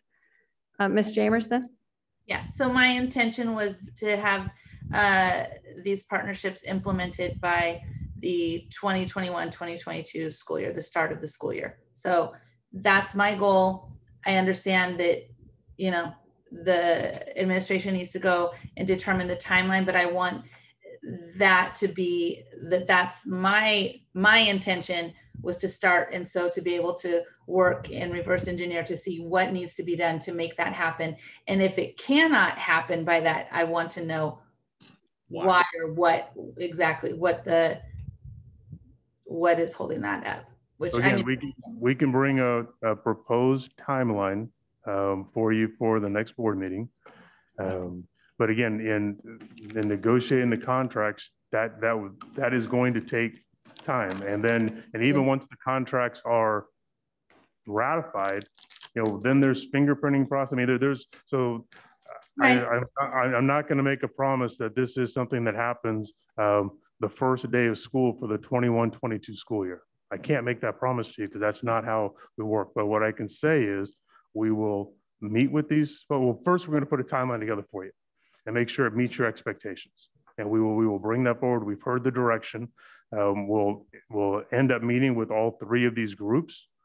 We'll make sure we take them through the process that we do with all of our vendors to make sure they clearly understand our expectations and our needs as a public entity. We will get to know them better, and we'll likely identify some specific things within the proposals that would be the place to start. We may not end up doing everything that was proposed in every proposal. That's the fit with the plan that Mr. Cerruti and the team presented Tuesday. We need to find the fit. And that was why we moved that up from an August to June presentation. So the board could see a great deal of work is already going to be already started, and will continue to start with the beginning of the new school year. And we need to make sure we know where these organizations fit with that plan, because these organizations saw that plan for the first time. So their view of the world may be different based on what was presented Tuesday. So again, a great deal of work. I cannot promise this is going to be ready for day one of the school year. Right. It's a priority.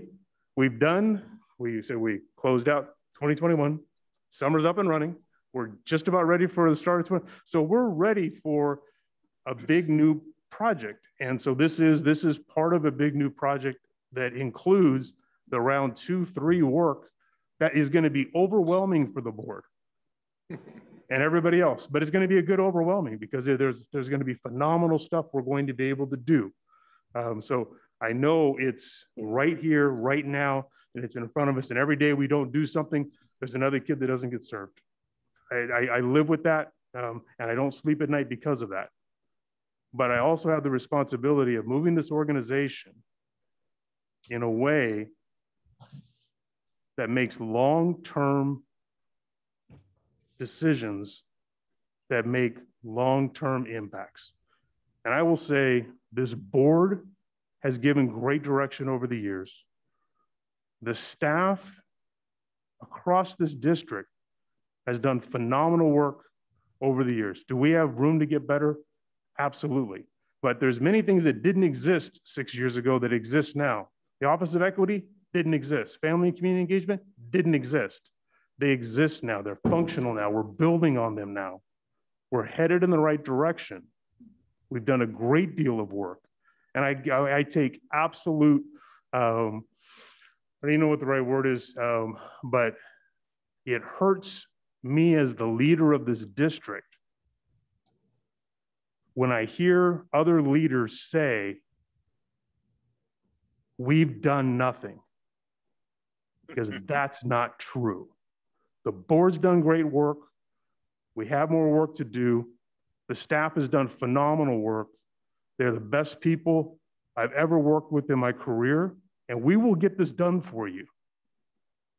We will get this done, but not tomorrow, and not the very start, but we will get it done. Ms. Charis Espinoza. Thank you, Madam Chair, and Mr. Hoffman for those comments. Closer to your mic, please. Oh, there's something under here that won't let me get any closer. I'd like to take a crack at, I think, consolidating what we've been saying, and hopefully that will help folks feel that we all know what the direction is. What I heard is that we'd like to give guidance to the superintendent that he bring back proposals to the board for support of Black female high school students and Black middle school students, and give us a timeline for those proposals coming back to the board at the next meeting. So if folks feel that encapsulates it, we might be ready to move on. So I guess, does anyone feel that doesn't capture it? Mr. Forcina. For the most part, I certainly agree with what Nancy just said. Except I think it needs a little more specificity, because where we started all of this was dealing with suspensions. And I really think that that word needs to be in there. Mr. Fortuna, what concerns me, and a few members have brought up this point. So my concern again is we're doing this backwards, right? We're starting with what these organizations offered to us.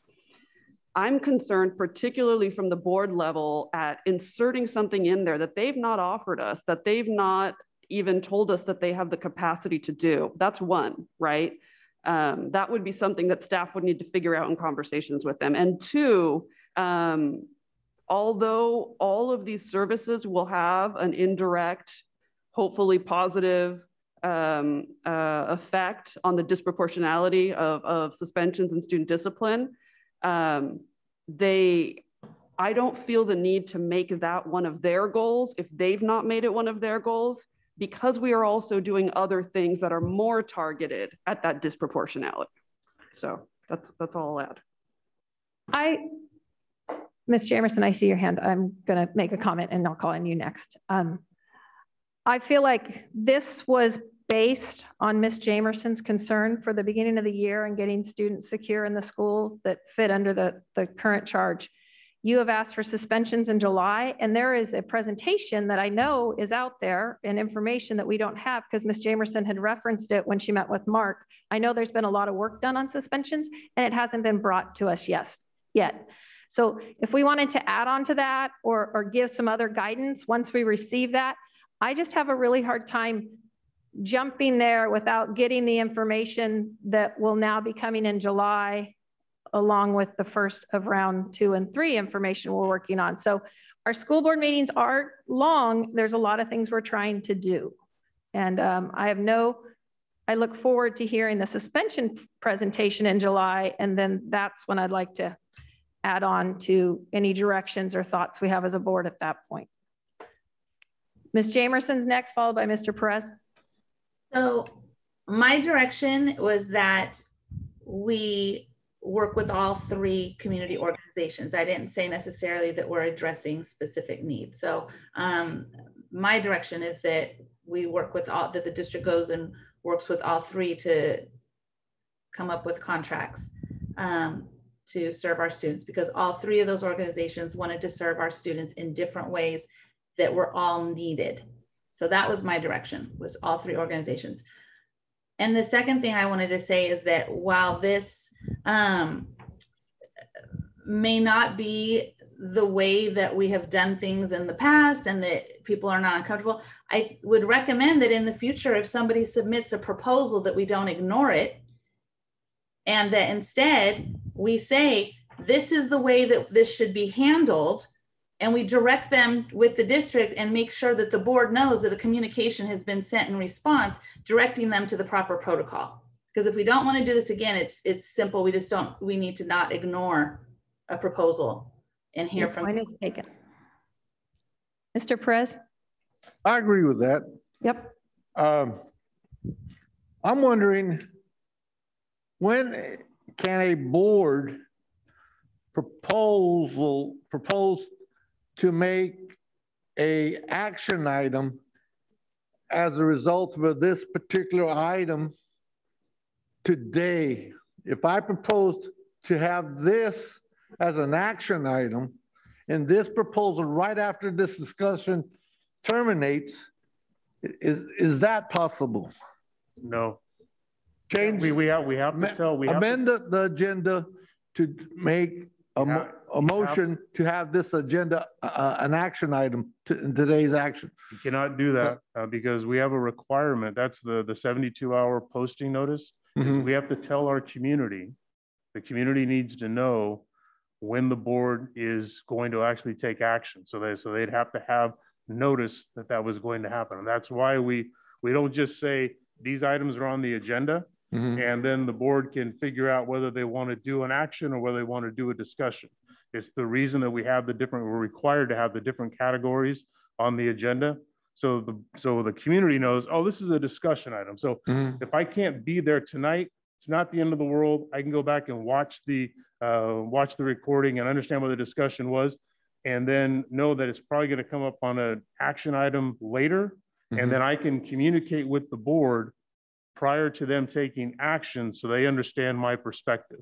So that's why we have to make sure that if we're going to take action on something, it has to be on the posted agenda. You can't amend the agenda during the meeting to move something from discussion to action. That would not be giving the public the proper notice that the board is going to take action. This is a question. When your memo went out to these individual community and nonprofits, were you requesting proposals for suspension services? Was that your key, or was that language included within your proposal? Or it was not at all. Remember the three things we asked for. These proposals came in as a result of three questions. What do our students, parents, staff, and community think we need to close out the 2021 school year strong, to have supports in place for the transition in this summer into the next school year? And what do we need in place to make sure the start of the school year is off and running? So that's what we focused on to this point. That's what the feedback, these proposals came in as a result of that. If we wanted, and the board could do this, if the board wanted to, we could have a conversation and give staff direction to put out a request for proposals for organizations that help school districts reduce suspensions of Black students. You could be that specific in an RFP. Right. And then you could say, and this is the scope of work we're looking for, this is the target we're looking at. Right. We didn't do that. These proposals came in as a result of a needs analysis we were doing and asking our community, but the board asked us to do. We were doing it, but the board gave us further direction. It's why we did the additional parent meetings. We did a great deal of feedback, and we have all the ideas. They're all captured, and you're going to spend some time with them soon. Yeah, and you're going to have a hard time because they're all a lot of really good ideas. And we're not going to be able to do them all, but we're going to be able to do many more than we've ever been able to do because there's more money than there's ever been. Right. So it's going to be great. But we're also going to have to make some hard decisions, and we're going to want to do 5 things, and we're only going to be able to fund 3 of them, and those are the decisions that the board will be put upon. Well, I feel that we need to clarify that, and I'm for putting language suspensions, but also include other issues of African American Black students have in the school settings today. And so if they could deal with the whole issue, more power to them and to us, because, that's the way I feel. Okay. That's 2 people that want to add suspensions. Is there anybody else, Ms. Chair Cispinoza? No, Madam Chair. I was trying to be succinct, but I feel like we're kind of going in circles a little bit. So I'm going to try one more time. I think we're good. Hold on. Are we clear at this point? Mr. Hoffman, do you feel like you have clear direction? Hey, Beth, can I say something? Of course, Sean. After Chris, of course. Chris is, after Chris. Mr. Yang, go ahead. Go ahead. I just like to add to this conversation that, again, we have protocol, and I respect the protocol, and I sense there's a sense of urgency, and I want it to happen as quickly as possible. But we have a big responsibility as a board, and we have to be very cautious of how we do things, where we don't shoot ourselves in the foot, because the decision that we make takes a lot of efforts from people, our staff, takes a lot of money, and it's going to impact a lot of people or not impact a lot of people. And it depends. So with that said, I want to make sure that we put our trust also on the staff that is leading by Mr. Hartman. And you know, at time, I hear things that, you know, it bothers me, and you know, builds a lot of sort of mistrusting each other. And you know, I for one haven't been here as long as many of you, but as a new board, you know, I would like to ask that we give each other that space and respect to really give the others to show their promises and their work, and not jump into conclusion and sort of embarrassing each other in a way. And not, you know, I don't have to say a lot. I'm sure you guys understand it. And there's a lot of people out there that need us to unite and work as a group. Obviously, it only takes 4 out of 7 votes to move something, but you know, there's ways of doing things, and sometimes we don't have to go so in a circle around and around and around and around. And it just felt like sometimes it doesn't make sense to me anymore. Meanings like things are said that already said it 4 or 5 times already, but we are still not clear because there's so many things that are said that are sometimes out of line, sometimes not need to be said it. And that's how I feel as a new board. And I would like to ask myself and us to be very careful of how we do things going forward. But I trust superintendent and the staff. The staff's been really good as far as I could see from my 6.5 months here. I know that it's very difficult to get things moving 100% direction we want it to go, because it is the 5th largest school district in California. And that means we had a lot of students and we have a lot of staff, and just be mindful of, you know, giving that each other that respect, that trust, and work together as a team. I just want to share that with the board. Thank you.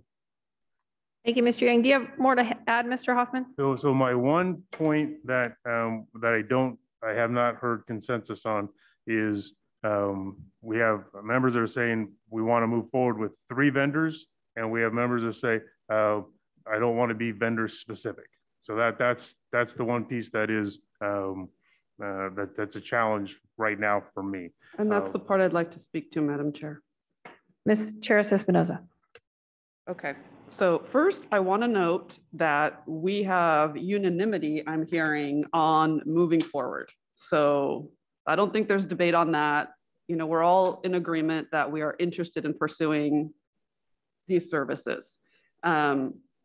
We are, I think, trying to figure out process. So moving forward immediately with what 3 organizations have offered us, just as proposed, doesn't square with our responsibility to provide interventions for students that are evidence-based, fully vetted providers with accountability measures in place. We don't even have that on offer from all of them. And an immediate approval of what's before us versus status quo in the pejorative sense are not our only options. That's just a false choice. I have no question that we can use the services offered by all of these community groups, and it's my sincere hope that we do, that we find a way to do that. But I'm not supportive of tying the hands of staff before they even go into conversations with these organizations. So some members are saying that they want to approve the contracts or I guess proposals exactly as they are at the price that they were offered, while others are saying that they want the contracts to be expanded beyond what the providers are even offering, when we don't even know if they have that capacity. The fact that these services are overdue is on us as a board. We've been dealing with a lot and there are no excuses. Black kids need and deserve these services, and we're all in agreement on that.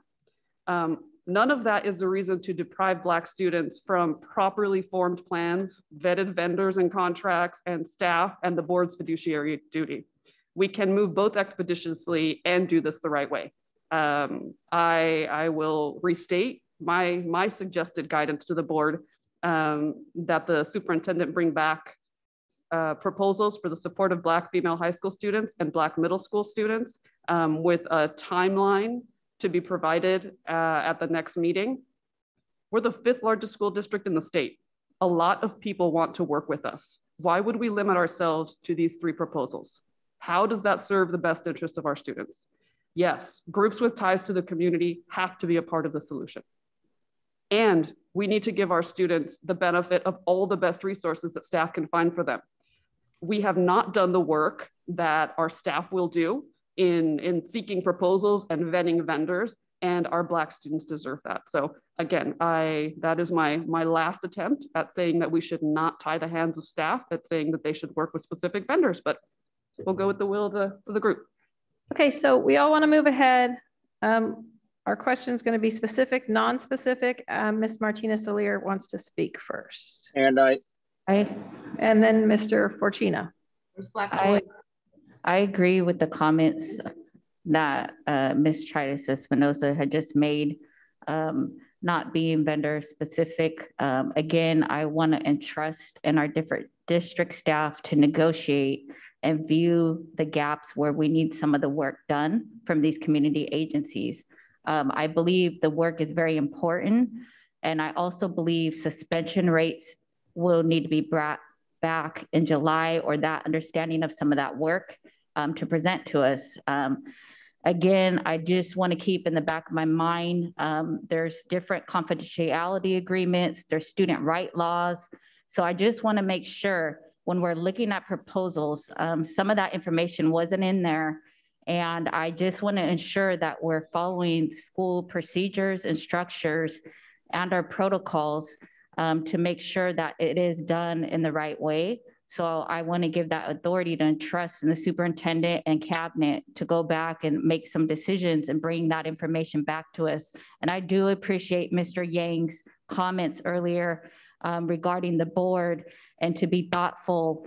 Again, sitting here, sometimes we're making many decisions as a board member, and I like to listen a lot and summarize. A big part of my counseling skills are listening before I speak.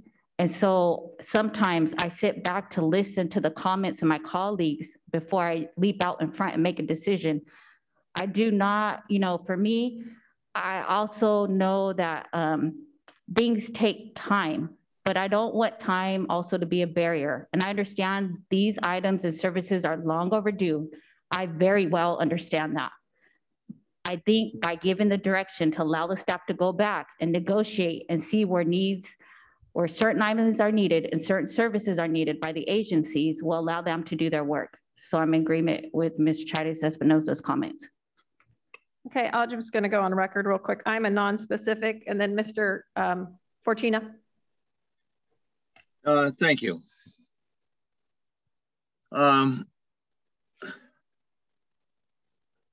I hear words that support positions that people have, and yet I don't think that the people taking positions have heard all the words. Two of the proposals that we heard, and one that for whatever reason, and I don't know, that we decided not to bring forward, were all solicited by the face office. Mr. Fortuna, they made a decision. Mr. Fortuna, you've said that multiple times now. Right. It's not actually accurate. What actually happened was an existing vendor contacted those two vendors and said, you know what? Elk Grove Unified is in the middle of a process of doing a needs analysis, and you should contact the district to determine whether you'd be a good fit or not. Those vendors contacted our face office, and our face office spoke with them. We did not go out and solicit them. They came to us based on the recommendation of an existing organization that we work with. That's the accurate statement. Excuse me. That is an accurate statement according to you. My understanding from speaking to vendors is very different than your understanding. Like we can have people that have the conversation, but that's how it happens. Well, you've already gone through that issue. No, we're not doing this again, guys. Nope, we're not going down that alley. Moving on. No, there's you no time cannot for this. cut Mr. me Yang off. just talked about the discivility. So moving ahead, Mr. Fortuna. If somebody wants to take a position against something I've said, they have a right to do it. But when their information is different than my information, and the attempt is to point a finger at me, I will react. As I was saying, we received proposals within the scope of the BYLP proposal. They did address suspension with the extent of providing intervention strategies to lessen suspension. So it was spoken to. I don't think it's fair to say no one spoke to it. I will say right now, the statement that Nancy has put forth, I will vote no on. That's all I have to say. Ms. Jamerson. So I think I hear Ms. Chavez Espinosa, and I understand wanting to go out for an RFP to be able to look at what are the needs, how do we address them, and have a very thoughtful process. That process is very time consuming to be able to start at that point. I don't think it's one or the other. I think we can do both. I think that we can, we can enter a contract. We determine the time. We're not saying for years on end. We can decide. In the meantime, in the immediate, we would like to enter into contract with these 3 organizations to address immediate needs while we go for an RFP to look at, a broader plan, right? So I think we can do both. I don't think we have to choose one or the other. The concern that I did have with Ms. Chavez Espinosa's statement is that she left off Black boys. It was about Black girls. And I want to ensure that Black boys are actually the most at risk in our district. So I think that we can do both. I think we can work with these 3 vendors to address immediate needs, simultaneously putting an RFP to have, a larger scale process. So my recommendation is to move forward with these 3 organizations immediately to be able to be implemented as quickly as possible. So let me see if I can get to it, because I don't know that Ms. Chavez Espinosa spoke specifically to an RFP process. I don't think that was her, and that we delay everything until that happens. I don't think that was the idea. No. So if we have 3 proposals, we understand the board wants us to move forward. I'm perfectly okay meeting with these 3. But I think what the board's saying is there's no guarantee we're going to bring a contract back with all 3, because we need to spend some more time with them to figure that out. We have these 3 on the table now. They've presented to us. They all have something of value. We need to sit down and see where they could fit. And so I'm certainly willing to have staff do that and bring a proposal of a timeline to do that. If the board is interested in doing a RFP process for something else down the road, we can have that conversation and the board can give us that direction. But I'm comfortable sitting with these 3, but the idea being that we don't know, I can't tell you for sure right now, we would enter with all 3, and what specific things they offered, we would enter, because one of them, kind of modified their proposal in the middle of the presentation. It went from being a middle school serving middle schools to saying might be more effective to serve the middle school and the high school that it feeds into. So again, I don't even think the organizations have an absolutely clear idea, because there wasn't an RFP out there for them to figure out what problem they were trying to solve. They're just sharing what they do. Is basically what they did. This is what we do. And now our work is to see, is there a fit? I think, and we can do that. I think you now. Staff? Can I say Mr. something? Yes, Mr. Day. Yeah, I would like to piggyback on what Chris has said, and my thought is it's very similar to what Chris just said. Okay, I'm sorry for the background noise. We all love kids, or we want Mr. Yang. Yeah, it's good.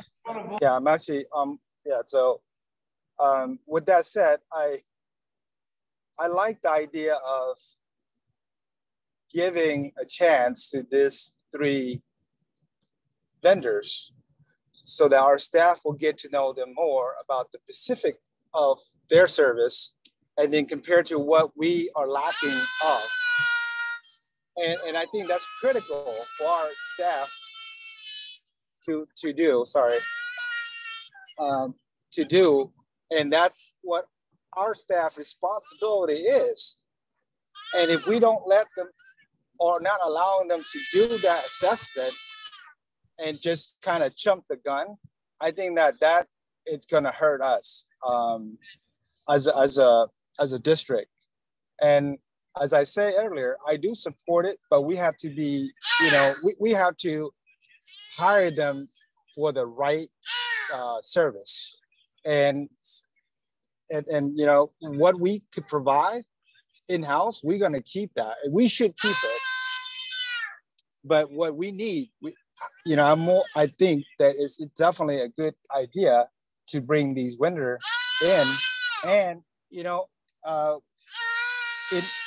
regarding Nancy's statement of not vendor specific, I do agree with that as well.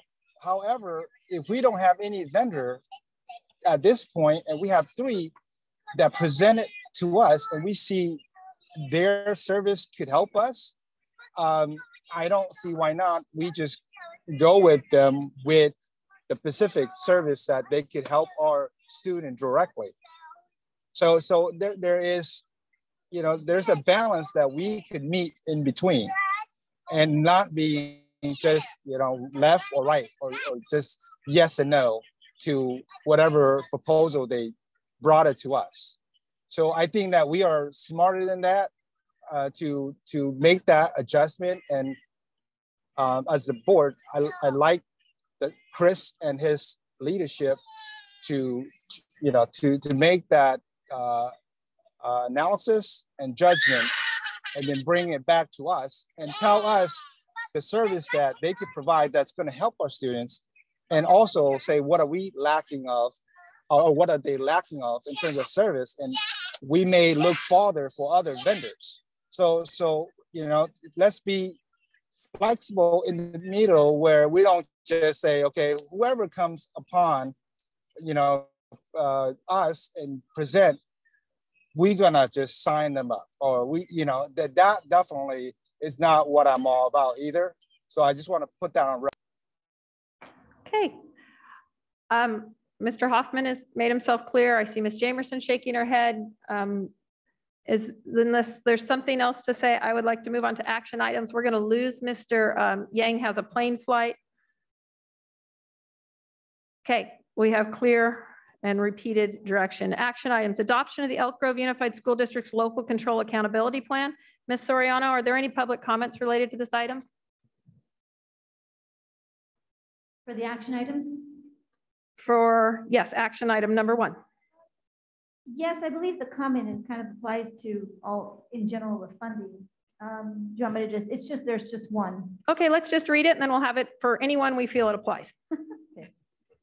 This comment comes from Hien Chan, and Hien says, transformational leadership means setting bold goals and making clear decisions that will allow all members of our entire school community of students and staff to work productively to achieve their own best quality of life. We now have a timely opportunity and funding and shared vision for school board leaders to hire more school counselors so that we are best equipped in the same spirit as our teacher colleagues and class size reduction research to address the individual and diversity of our students. At the secondary level, mental health first aid response has been by school counselors. I imagine a reality where we can do more with school counselors on deck. In other states that are closer to a recommended average of 1 to 250 counselor to student ratio, there's a correlation student outcome data. In the early 2000s, the more optimum ratio was closer to reality in EGUSD with AB 1802 categorical funding. But the recession led to cuts to school counseling teams that have never been fully restored. Please attend to the LCAP survey responses from our students and staff on how can the district support the mental health and social emotional health of students. The resounding response was to hire and train more school counselors. Our teacher colleagues have become reinforcements for us school counselors. If there are more school counselors to counsel, our teachers can be freed up to teach and support in ways they're best trained and equipped to do. I can imagine being more proactive rather than reactive. Our shared charge to support the whole child in their wellness and in their education and graduating life ready remains a priority. Please invest in more school counselors to meet this moment. Thank you. Thank you. That concludes all of this. Great. Mr. Cerruti.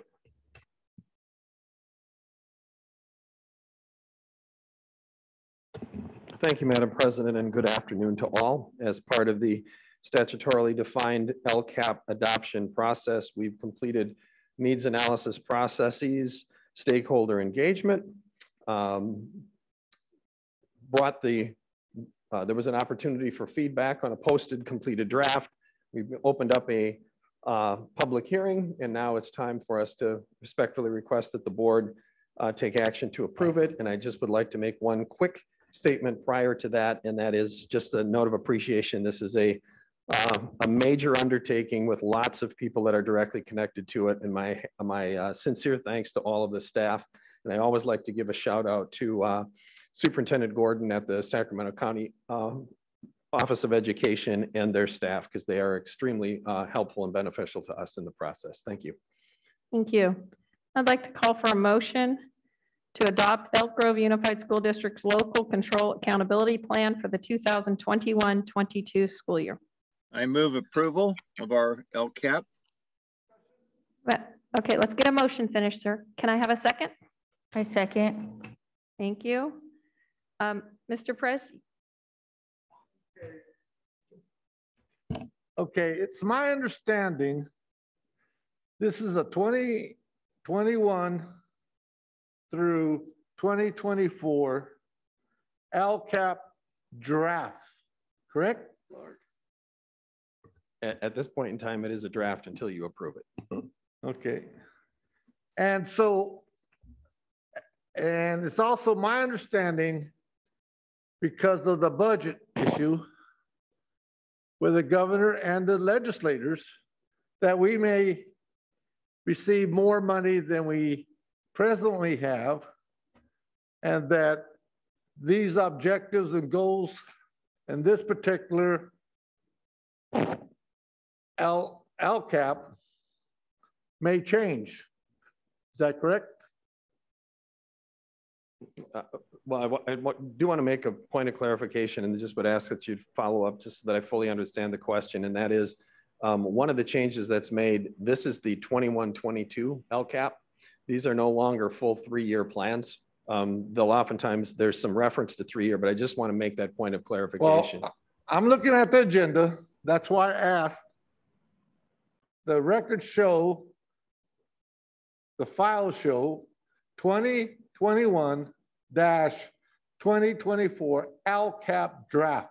Yeah, it's full adoption 6/21/21, 10 a.m.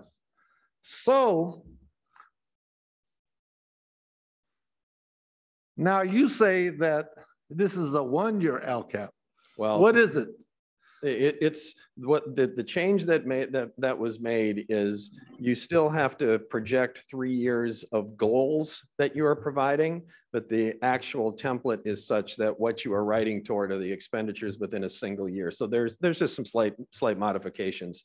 So it can, depending upon how you look at it, the template itself reads 21, 22. But we are required to write 2 aspects of 3 years. So I just wanted to point that out. Not that you were wrong, but just want to point right. They changed the template again on us this year. So it's a new version of a template. Right. Yeah, that's all. That's the explanation you need to give to the board and to the community, that that's the issue. The template has changed and it's amendable, and that as a result of possibly getting more funds, we might be sitting here within 6 months. Well, I would defer to our budget expert in terms of when funds may be coming, but there's also opportunities. The LCAP is never intended to be written in stone and could never be adjusted between now and a year from now. So if there were adjustments to be made, we could go through the process to do that. Right. Mr. Cerruti, I can speak to your question, Mr. Perez, and I think it's good for the board and the community to know. So the governor's, it's Rob Pierce, I'm sorry. So the governor's budget proposal. Excuse me, Mr. Pierce. When Mr. Pierce speaks, Mr. Perez, a yellow box comes up around on the screen. Mr. Pierce said he wanted to speak to it because he could speak to it better than him. Well, I didn't hear Mr. He identified himself. It just happened too fast. It's Mr. Pierce. Well, yes, that's what I want to make sure. I didn't know who was speaking. That's why I asked you. And did you recognize him? Yes, I did. Okay, thank you. Thank you. Hi, Mr. Perez. I apologize for some of us are remote and some of us are in person today, so I apologize. To be clear, the governor's budget proposal does afford districts an increased concentration grant amount. The legislative proposal in response to that doesn't include a concentration grant increase, but it includes a supplemental grant increase. We frankly have no idea where those negotiations are right now between the governor and the legislature, but we'll have that clarity, we hope, by the end of this month. My current understanding is those changes will go into effect for 22-23, not for the 21-22 budget. But again, that's subject to change as well. Yeah. So, but to your point, if those additional dollars come, because they're focused on unduplicated students, the LCAP would be adjusted accordingly. So are you saying that the legislation, when they act and negotiate with the governor, wouldn't that affect this 1 year, 21, 22 yes, fiscal year? Mr. Perez, I mean, that's the idea behind the 45-day revision that happens, because we're required to adopt our budget before the state adopts their budget. It's just a goofy, I mean, the reality, we should do a July 30th adoption, a month after the board or the state adopts their budget. But the way it works is we're required to do it ahead of June 30th. And so that's why we're doing it at our last board meeting in June.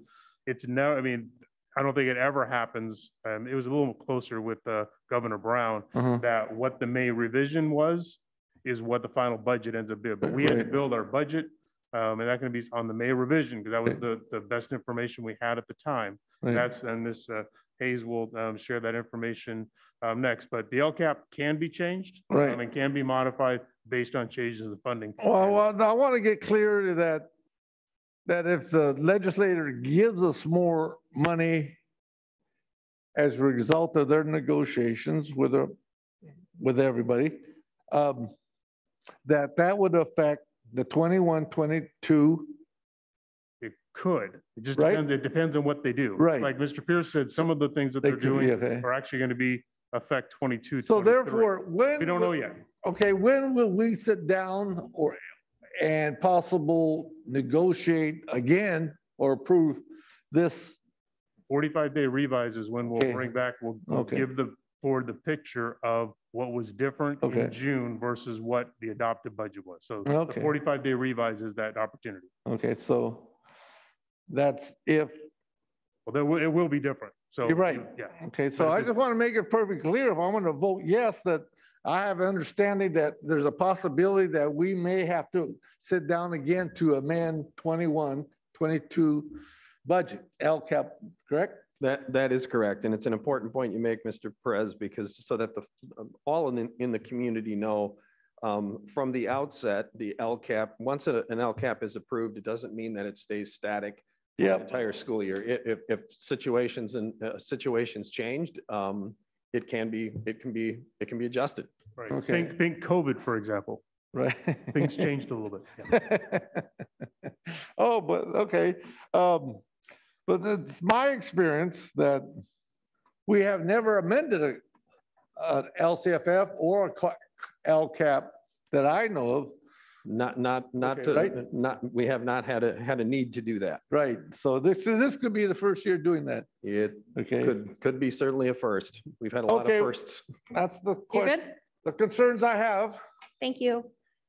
Did someone else have a comment? Ms. Chair Espinoza? 3 brief questions, actually. Okay. Page 9, what happened to EL reclassification in 2018-19? So I understand that there's no newer data. There's no complete year, and we couldn't do these assessments during the pandemic, but there was a precipitous drop before the pandemic. Do we know anything about causes there? We do, and let me get that information from, I can give a gist, but I don't want to give a gist. Understood. So please let me have Ms. Bollinger, but we can give very specific reasons why that occurred. I appreciate that. Thank you.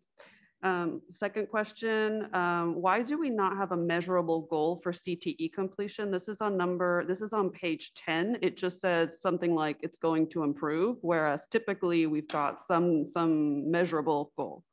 Jane, would you like to speak to that?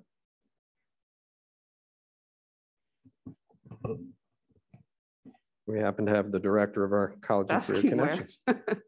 Come on up, please, Ms. Ross. Is this on? Okay. So we do have some measurable goals. This year, it's a little more challenging with the enrollment rates while kids were in COVID and trying to recruit and engage students. But we do have a goal to complete to 25%. So participation is one thing. We're looking at completers going back to our participation rates for each subgroup, and then recruitment and enrollment. So we're managing our recruitment practices a lot more. So that's our main goal right now. Okay. All right, thank you. Let's see. Is this the first time that we have included disproportionality measures? I saw that. I was very happy to see that along many of the goals where we put our own measurable target, the overall target for improvement, and for the same indicator or the same goal included disproportionality targets. Is that the first time we're doing that?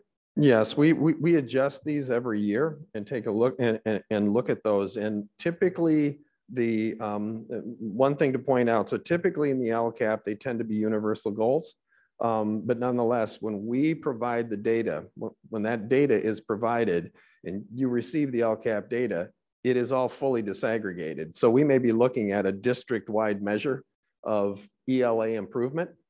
And part of it for doing that is also because it's not that we ignore the others, because we disaggregate every single data set that we have. But we made the determination that that's the adjustment that we made, is to include those. Yeah, well, I really appreciate the incorporation of that, going beyond what the state is requiring and being reflective of board direction in past years. So those are all my questions, Madam Chair. Thank you, ma'am. And just quickly, it is in alignment with, part of this is in alignment with the work that we're doing with universal and targeted. And it's directly in alignment with that. Thank you. All right. Do we have any other questions? We're ready for a vote? Okay. Regarding page 9, 13% reclassification rate for English language learners, is that a result of our actual English language learner policy to transition them to another level, to fully included? There's, like I said, that's the very same comment that Ms. Chairs Espinoza, and it's not that I'm reluctant to respond, but I wouldn't be able to respond to that with the same level of clarity and detail that Ms. Bollinger will. So Right. I'll get that information to the board. The concerns I have regarding that issue, because as a result of I think the reclassification rate of English language learners, you know, to me, I'm a full-time learner, a lifetime learner. And as a result of being an English language learner in you know, throughout my life.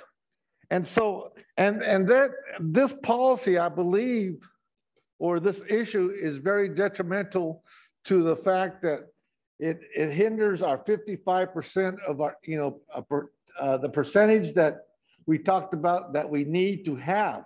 Mr. Perez, we talked about this piece before. We can't keep kids. There are set criteria. Right. When the kids hit the criteria, they do exit the EL status. That doesn't mean that we don't continue to provide them services. Right. But we can't keep kids with that designation once they hit just to keep the funding coming. I know it's a, you know, the better job you do, the more kids you move out of program, which means you get less money. So I understand where you're going, but we can't keep kids in program. Well, I'm not for that myself, but I like to have maybe a district-wide, maybe a study on this policy or how that affects our 55% or plus populace that we receive, you know, for these type of fundings. That's all. And if Madam President, if the board would like, Ms. Bollinger is probably here. So as we're progressing, if I get her. No, I don't have to have the answer. No, she can provide a BC, and then if either board member is more interested, they can call her and follow up for a personal appointment. I've met with her before. She's a great resource. I think, are we prepared to vote then? I call for the vote. Dr. Martina Solir. Aye. Ms. Charis Espinoza. Aye. Ms. Jamerson. Aye. Mr. Perez. Was her first and second motion? Okay. Aye. Mr. Forcina? Aye. Did you say yes or no, sir? I'm sorry. I said aye. Aye. Okay. I just want to make sure. Mr. Yang? Aye. Thank you. And I, for myself, is unanimous. We have passed that item. Item number 2, adoption of the Elk Grove Charter Schools Local Accountability Plan. Ms. Soriano, can you just nod to me? No more public comment? I did that in the negative, which made you in a weird spot. I'm sorry. I do that. Madam Board President Albiani, there are no public comments for this item. Thank you. Mr. Levine. I'm glad there's. First of all, we owe you a little we owe you a very large apology. I'm sorry about the other night. We're happy to see you. Thank you for coming back. Oh, it's fine. I appreciate being here, and it's educational for sure. So I'm here for the same purpose as Mr. Cerruti. So thank you, board, for having me today, and Superintendent Hoffman. We've gone through the same process with our LCAP that the district does. We use the same strategic goals. We present it to our advisory council, to our student groups and staff groups. And so we are here tonight requesting approval of the Elk Grove Charter Schools Local Control and Accountability Plan. I'd like to call for a motion to adopt Elk Grove Charter Schools Local Accountability Plan for the 2021-2022 school year. So moved. Moved by Mr. Perez, seconded by Ms. Charis Espinoza. Roll call vote. Ms. Charis Espinoza. Aye. Ms. Jamerson. Aye. Perez. Aye. Mr. Forcina. Aye. Mr. Yang. Aye. Dr. Martina Solir. Aye. And myself, aye. It is unanimous. Thank you. Thank you, Mr. Levine. Item number 3, 2021-2022 adopted budget. Ms. Soriano, is there any public comments related to the adopted budget? Madam Board President Albiani, there are no public comments related to the budget item. Thank you. Ms. Hayes. Good afternoon. I have brought to you this afternoon, the 2021-22 adopted budget. It is in the same state it was in when we brought it to you on the 15th for public hearing, and we ask that the board take action to adopt the 2021-22 budget. Thank you. I'd like to call for a motion to approve the 2021-2022 adopted budget as presented on June 15th, 2021. So moved. Second. Moved by Ms. Charis Espinoza, seconded by Dr. Martina Solier. Roll call vote. Ms. Jamerson? Aye. Mr. Perez? Aye. Mr. Forshina? No. No. Mr. Yang?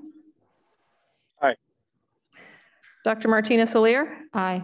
Ms. Charis Espinoza? Aye. And I, for myself, it is a 6-1 vote with Mr. Forshina as a no. Number 4, COVID-19 relief funding, remaining round 1 funding approval. Ms. Soriano, are there any public comments related to this item? Madam Board President Albani, there are no public comments related to this item. Thank you. Ms. Hayes? At our last board meeting on June 15th, we brought to you a proposal to expend the remaining funds of round 1 COVID-19 relief funding. We have approximately $7.64 million that resides as of April 30th.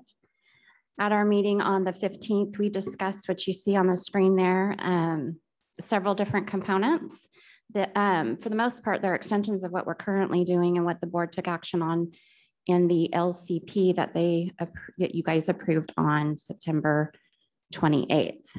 So as a reminder, the items that we were recommending for approval was education equity for 2 FTE, elementary and secondary education to receive $850,000 for AVID programming, which is a continuation from a grant that has sunset, and to provide school supports for activities to welcome students back to school. We're also recommending 2 additional school psychologists to assist with IEP assessments. Student support health services were recommending $1.2 million to cover social workers, again, from a grant that sunset in this June. And then another $1 million for contracted agency services to provide health staffing at our different schools, but only through December 31st of 21. We're also requesting 9 FTE. Just one real quick. Yes. So on that particular item, we did do spend some additional time with Tommy and our nurses team. And we're really looking at the ability to be able to test when we have kids that are showing symptoms on our campuses. And so we believe that a conservative estimate is going to be about 5 kids per school may need to have a rapid test done per day. 67 schools could be 300 tests a day that need to be done. If we don't have this staff in place, then that's going to fall on existing nursing staff, and we don't have the existing nursing staff to be able to pull that off. We also have done a great deal of work, and I appreciate Tommy's work. We had gotten one vendor that we thought was going to cost us about $10 per test for these very quick turnaround tests. And then just in the last few days, we believe we have a state agency that's going to be able to get us the tests that we need at 0 cost. So again, a great deal of work's going into this area. It changes hourly, it feels like, but these folks through December in our schools, making sure that we're ready to adjust depending on what happens with the virus in the fall. I think that's critical. So I know there were some questions about that item last time and why we brought it back, but I think it's critical. If we don't have that item, then we're gonna have to go back and refigure out how we provide those services at each of our schools. Thank you. I have a question regarding that one. So what did that, $1 million, how would that affect each particular school site? Well, I don't understand that question. You mean affect Okay, the student support and health services, the $1 million that we're talking on this line item, how would that go particular to each school site, anything like that, or what? The monies aren't discretionary to the school to go and expend. The services are staff that would come to the campus at all of our campuses. The staff are housed at the campuses to do this work. So they'll cover the isolation rooms. They supervise the isolation rooms. When kids come in with potential symptoms, they do the initial screening. If a test needs to be done, they'll be trained to be able to do that work. So and again, we don't know what the fall is going to look like. Right. Having this service in place, I believe, gives us the opportunity to examine what's going to, if they didn't do anything all fall, that would be terrible. I can't imagine that. I think they're going to be very busy. And with the quick turnaround tests, we will be able to identify a positive test very, very quickly, which will allow us to do the contact tracing and keep the number of other kids and staff affected, potentially affected, as small as possible. So I think it's just a critical piece as we open up in this new school year, a critical service. Okay, the question, when I looked at this, and then I'm still pondering on this issue, a non-public agency, what does that mean? So we call them non-public agencies because they're not like a school district. They're separate providers that provide services. So we have a number of agency staff is how we refer to them that we contract with. Like a community base or clinic? Like a clinic, yeah. Kaiser, I think that's fair. No, not like that. These are, I don't know if you're familiar with vendor names, but we use 24/7 med staff, and they have nursing type services, LVNs, registered nurses, that we contract with them, and they send staff to us on an as needed basis. What about primary care clinics? I'm not aware of any of those. We never have contracted with them. Local primary care clinics? No, for the most part, the non-public agencies are attached to our special needs staff, our students. And so that all filters through their realm, if you will. So we have non-public schools. So these could be presently our support staff that we contracted before dealing with health issues. That's correct. Okay, at school sites. That's correct. Okay. Okay, so I believe where I left off was technology services. With all of the devices, we're recommending 9.0 FTE to support our schools. And then $3 million over to support food nutrition specific to the labor and food costs for providing free breakfast and lunch meals. And with that, I will ask the board to take action on these or have discussion. Hello, I'd like to call for a motion to approve a spending plan, the spending plan for the remaining COVID-19 relief funds, round one COVID. Madam Chair, I think Mr. Fortino would like to speak. That's fine. I need a motion and a second, then we can have discussion. Unless so moved. Motion. Second. Okay, a motion by Mr. Perez, a second by me, Dr. Crystal Martinez-Alier. Mr. Fortino. Thank you. I have a number of questions. I have questions on health services, equity, the psychologist, and tech.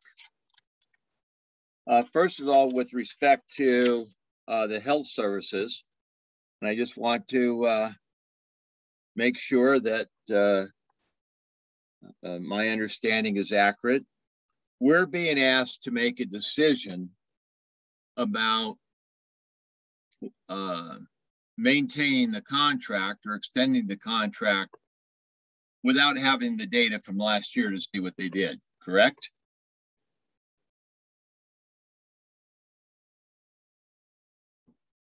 The staff has studied that, and then they're recommending that this is a service that continues. We did do the, Tommy and the team looked into the number of contacts that they had with students, and they're basing their the recommendation that we think we will have on average 5 students per school that will need to be tested. So we do think there is ample need for the service. Okay, when this was brought up last year and objected to, we were told that we were going to get the outcome data. When this was first presented, I brought that issue up again, that we had not received the outcome data. And what I'm hearing now is it's been studied. That's the basis of the recommendation. But even though the board had been told they would get the data, we didn't get it. So now we're being asked to approve it without the data. We haven't done a full analysis of the LCP. That will come, and then that will be all the items within the work that we've done in the LCP. That work will come back to the board. We're still doing much of that work. The initial piece of the LCP with this particular item did end at the end of this school year because we didn't expect, hopefully, that we would need these additional services rolling into the 21-22 school year.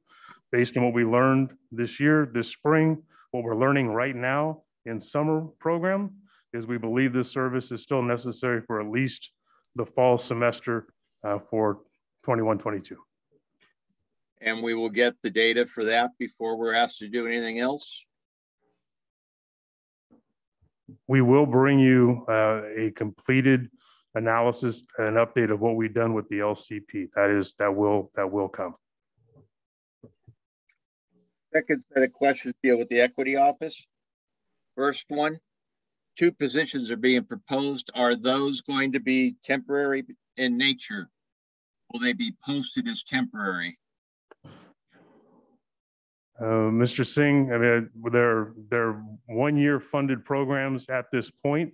When we do these interviews with folks, in a best case scenario, possibly by the time we are able to go through the interview process and get these people hired, the board may take action on rounds or be moving forward towards rounds 2 and 3. And by September 30th, we can let these folks know if the board were to do multiple years of this position. But initially, this is the end of round 1. So it does take us through the end of the 21-22 school year, but in very short order, we will likely be able to extend that based on direction from the board. Okay.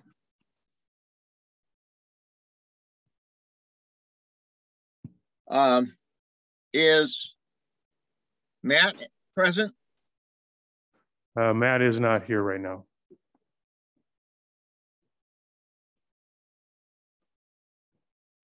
Matt made a comment at the last board meeting that I was going to address. You know, we just spent a considerable number of hours talking about contract with outside agencies.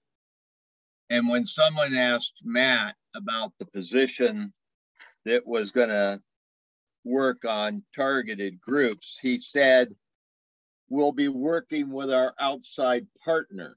Now, that says to me, in order to provide services, he is looking at contracting with somebody. Well, he's already engaged with several partners. I mean, the items that you pulled from the consent agenda, those are people that we're working with who are doing professional development work. So when we talk about partners, it's a wide variety of people. They do go through our processes and we enter into contracts, and those are what we bring to the board. But that work is done on a regular basis by staff all the time. So I think that's what he's referring to. Well, I perfectly understand everything you just said. I, for one, would like to have some specificity with respect to what he was talking about when it comes to addressing suspension students. Again, we can bring him back to have that conversation with you and with the board.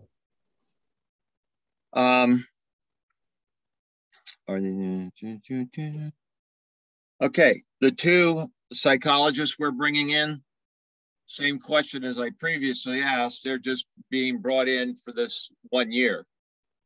Yeah, and this particular work we believe is right now specific to rolling back into school and making up for services we're trying to catch up. So we do think they're temporary. We do believe that these folks, if they're really high quality folks and we want to keep them long term, that they would be able to be absorbed into the regular attrition rate that we have within the psychologist. The other reality is there's other services and it's on the funding list, ongoing psychologist services that we would like to provide as well. So the other potentiality is that these 2 positions could do something different than this particular work and could be here longer term again, based on programming needs and also based on direction from the board with regards to funding. But if that comes to pass, it'll have to be part of a larger discussion, because we have many positions that are on soft money. And at the point in time that the money runs out, we have to make decisions. That's correct. We have far fewer soft position money, than positions on soft money than we've had in the past. Because the board has taken action to move everything that was on the funding priorities over the past several years to ongoing. So again, the things that are here, the social workers, the psychologists that are here, the equity staff, those are based on finishing up round one, but we get people in place. And this, to your point earlier, we get these people in place right now, and we get their services right now, and then we figure out the longer term play, but we do get those services to our kids immediately. Well, but the social workers are already in play. Well, but they're scheduled to be gone. Their money ran out, and now we're keeping them with soft money. Correct, but they'd be scheduled to be. They wouldn't be here if we weren't making this decision. Well, unless the board moved to take a look at need with respect to social workers and other areas of budget that could perhaps free up money to pay for social workers. I mean, that ultimately is a decision to be made. Correct. I do think we're at a place, Mr. Porcino, where we're going to be able to have these positions in place for several years, and that's the advantage of the funding, and that's the round 2 and 3 work, and then we're going to be right back to having a list of one-time funded positions, ideally multiple year, and then the board's going to have the opportunity to go right through that list and make determinations which of these things are truly one-time in nature, done, they come off the list, and which of these things do we want to make ongoing. And this board, at the recommendation of staff and the support of our labor partners, have always put people first. And that's why we've always moved people up into the tier 1, and we've moved people into ongoing as soon as we could. And I think we would do that same process. I think will serve us. We've done it for several years, and I think that process will serve us well moving forward. Now, if we do come to a point where funding is an absolute issue and there's not enough funding to make these folks ongoing, then your conversation around, do we have to take a deeper look and potentially stop doing something else to make one or more of those groups ongoing? You're absolutely correct. Thank you. Tech services. Those positions are going to be for one per region? We have them 9 with the idea, but it's half of the ask.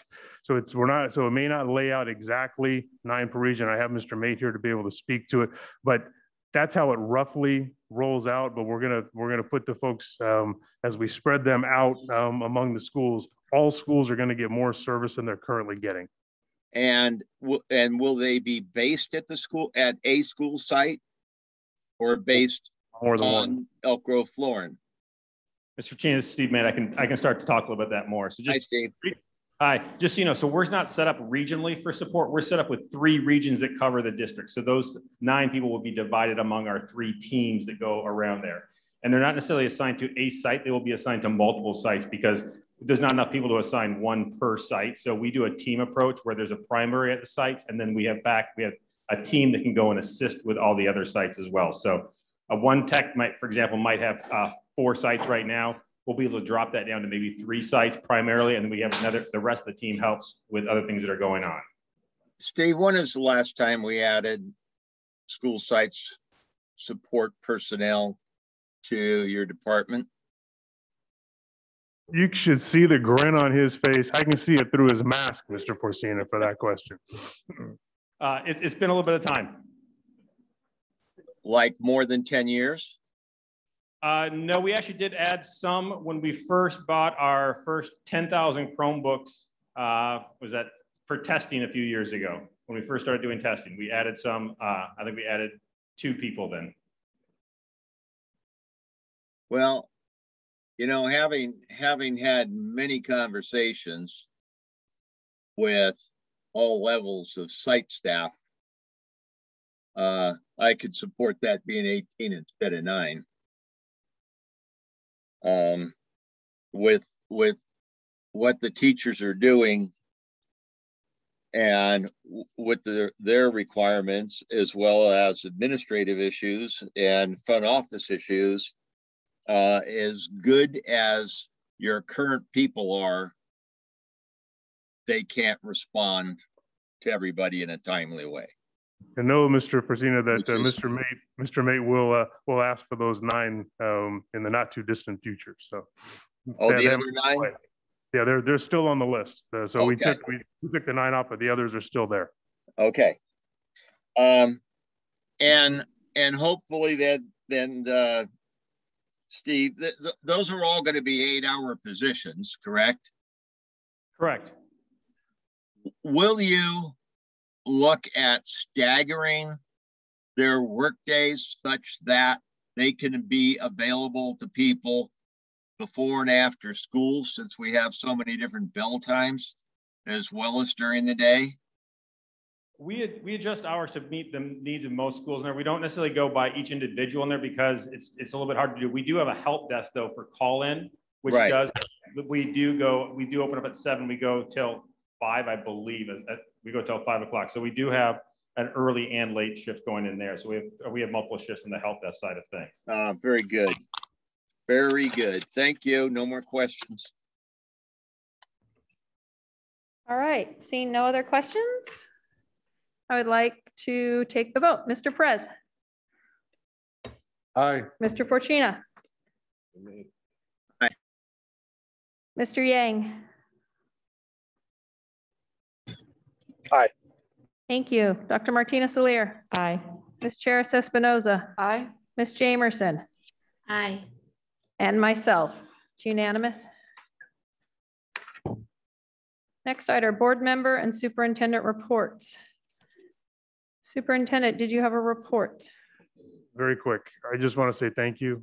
Thank you to the board for the work you put in this past year and a half. We're almost done with the 2021 school year. Our year-round schools finished up today. Obviously still doing a lot of summer work. So thank you for your leadership.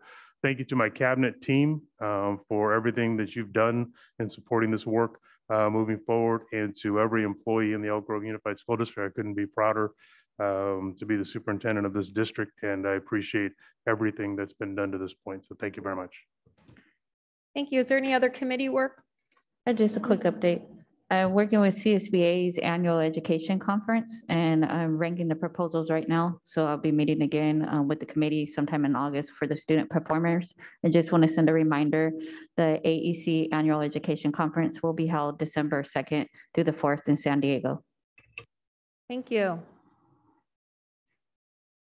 Other items from the floor. Mr. Forcina. Thank you. I have to unmute. I'm going to go through this as quickly as I can. I have 5 items.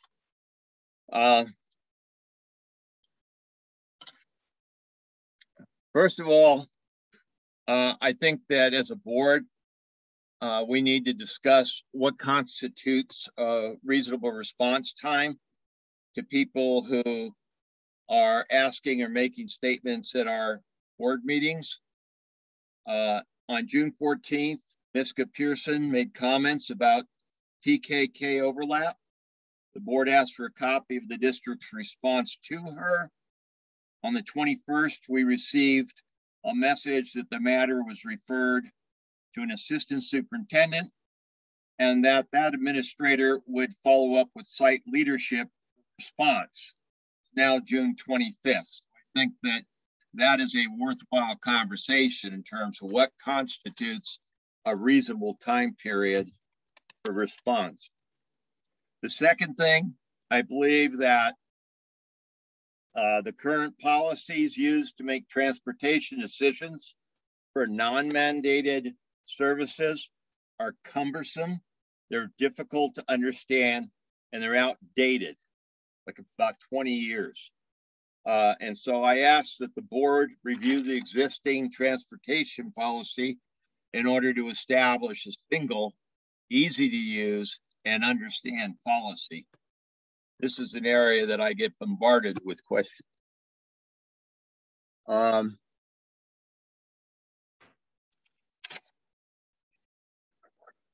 Okay, in Tuesday's presentation on expanding fully integrating supports and services, there were references made to elements of restorative practices. What I would like to ask for is a report that talks about restorative practices, how restorative practices work in tandem with PBIS, where restorative practices are currently implemented in the district, their service level and funding source. And I would like to have that include what is the role of our social workers, what services are they providing, and how often at the sites, and how much training our social workers have received in restorative practices, and how many of our people are certified. And then number 4, I just like to make a comment. I know we talked about this at the last meeting, but I would support that we have open meetings beginning July instead of August.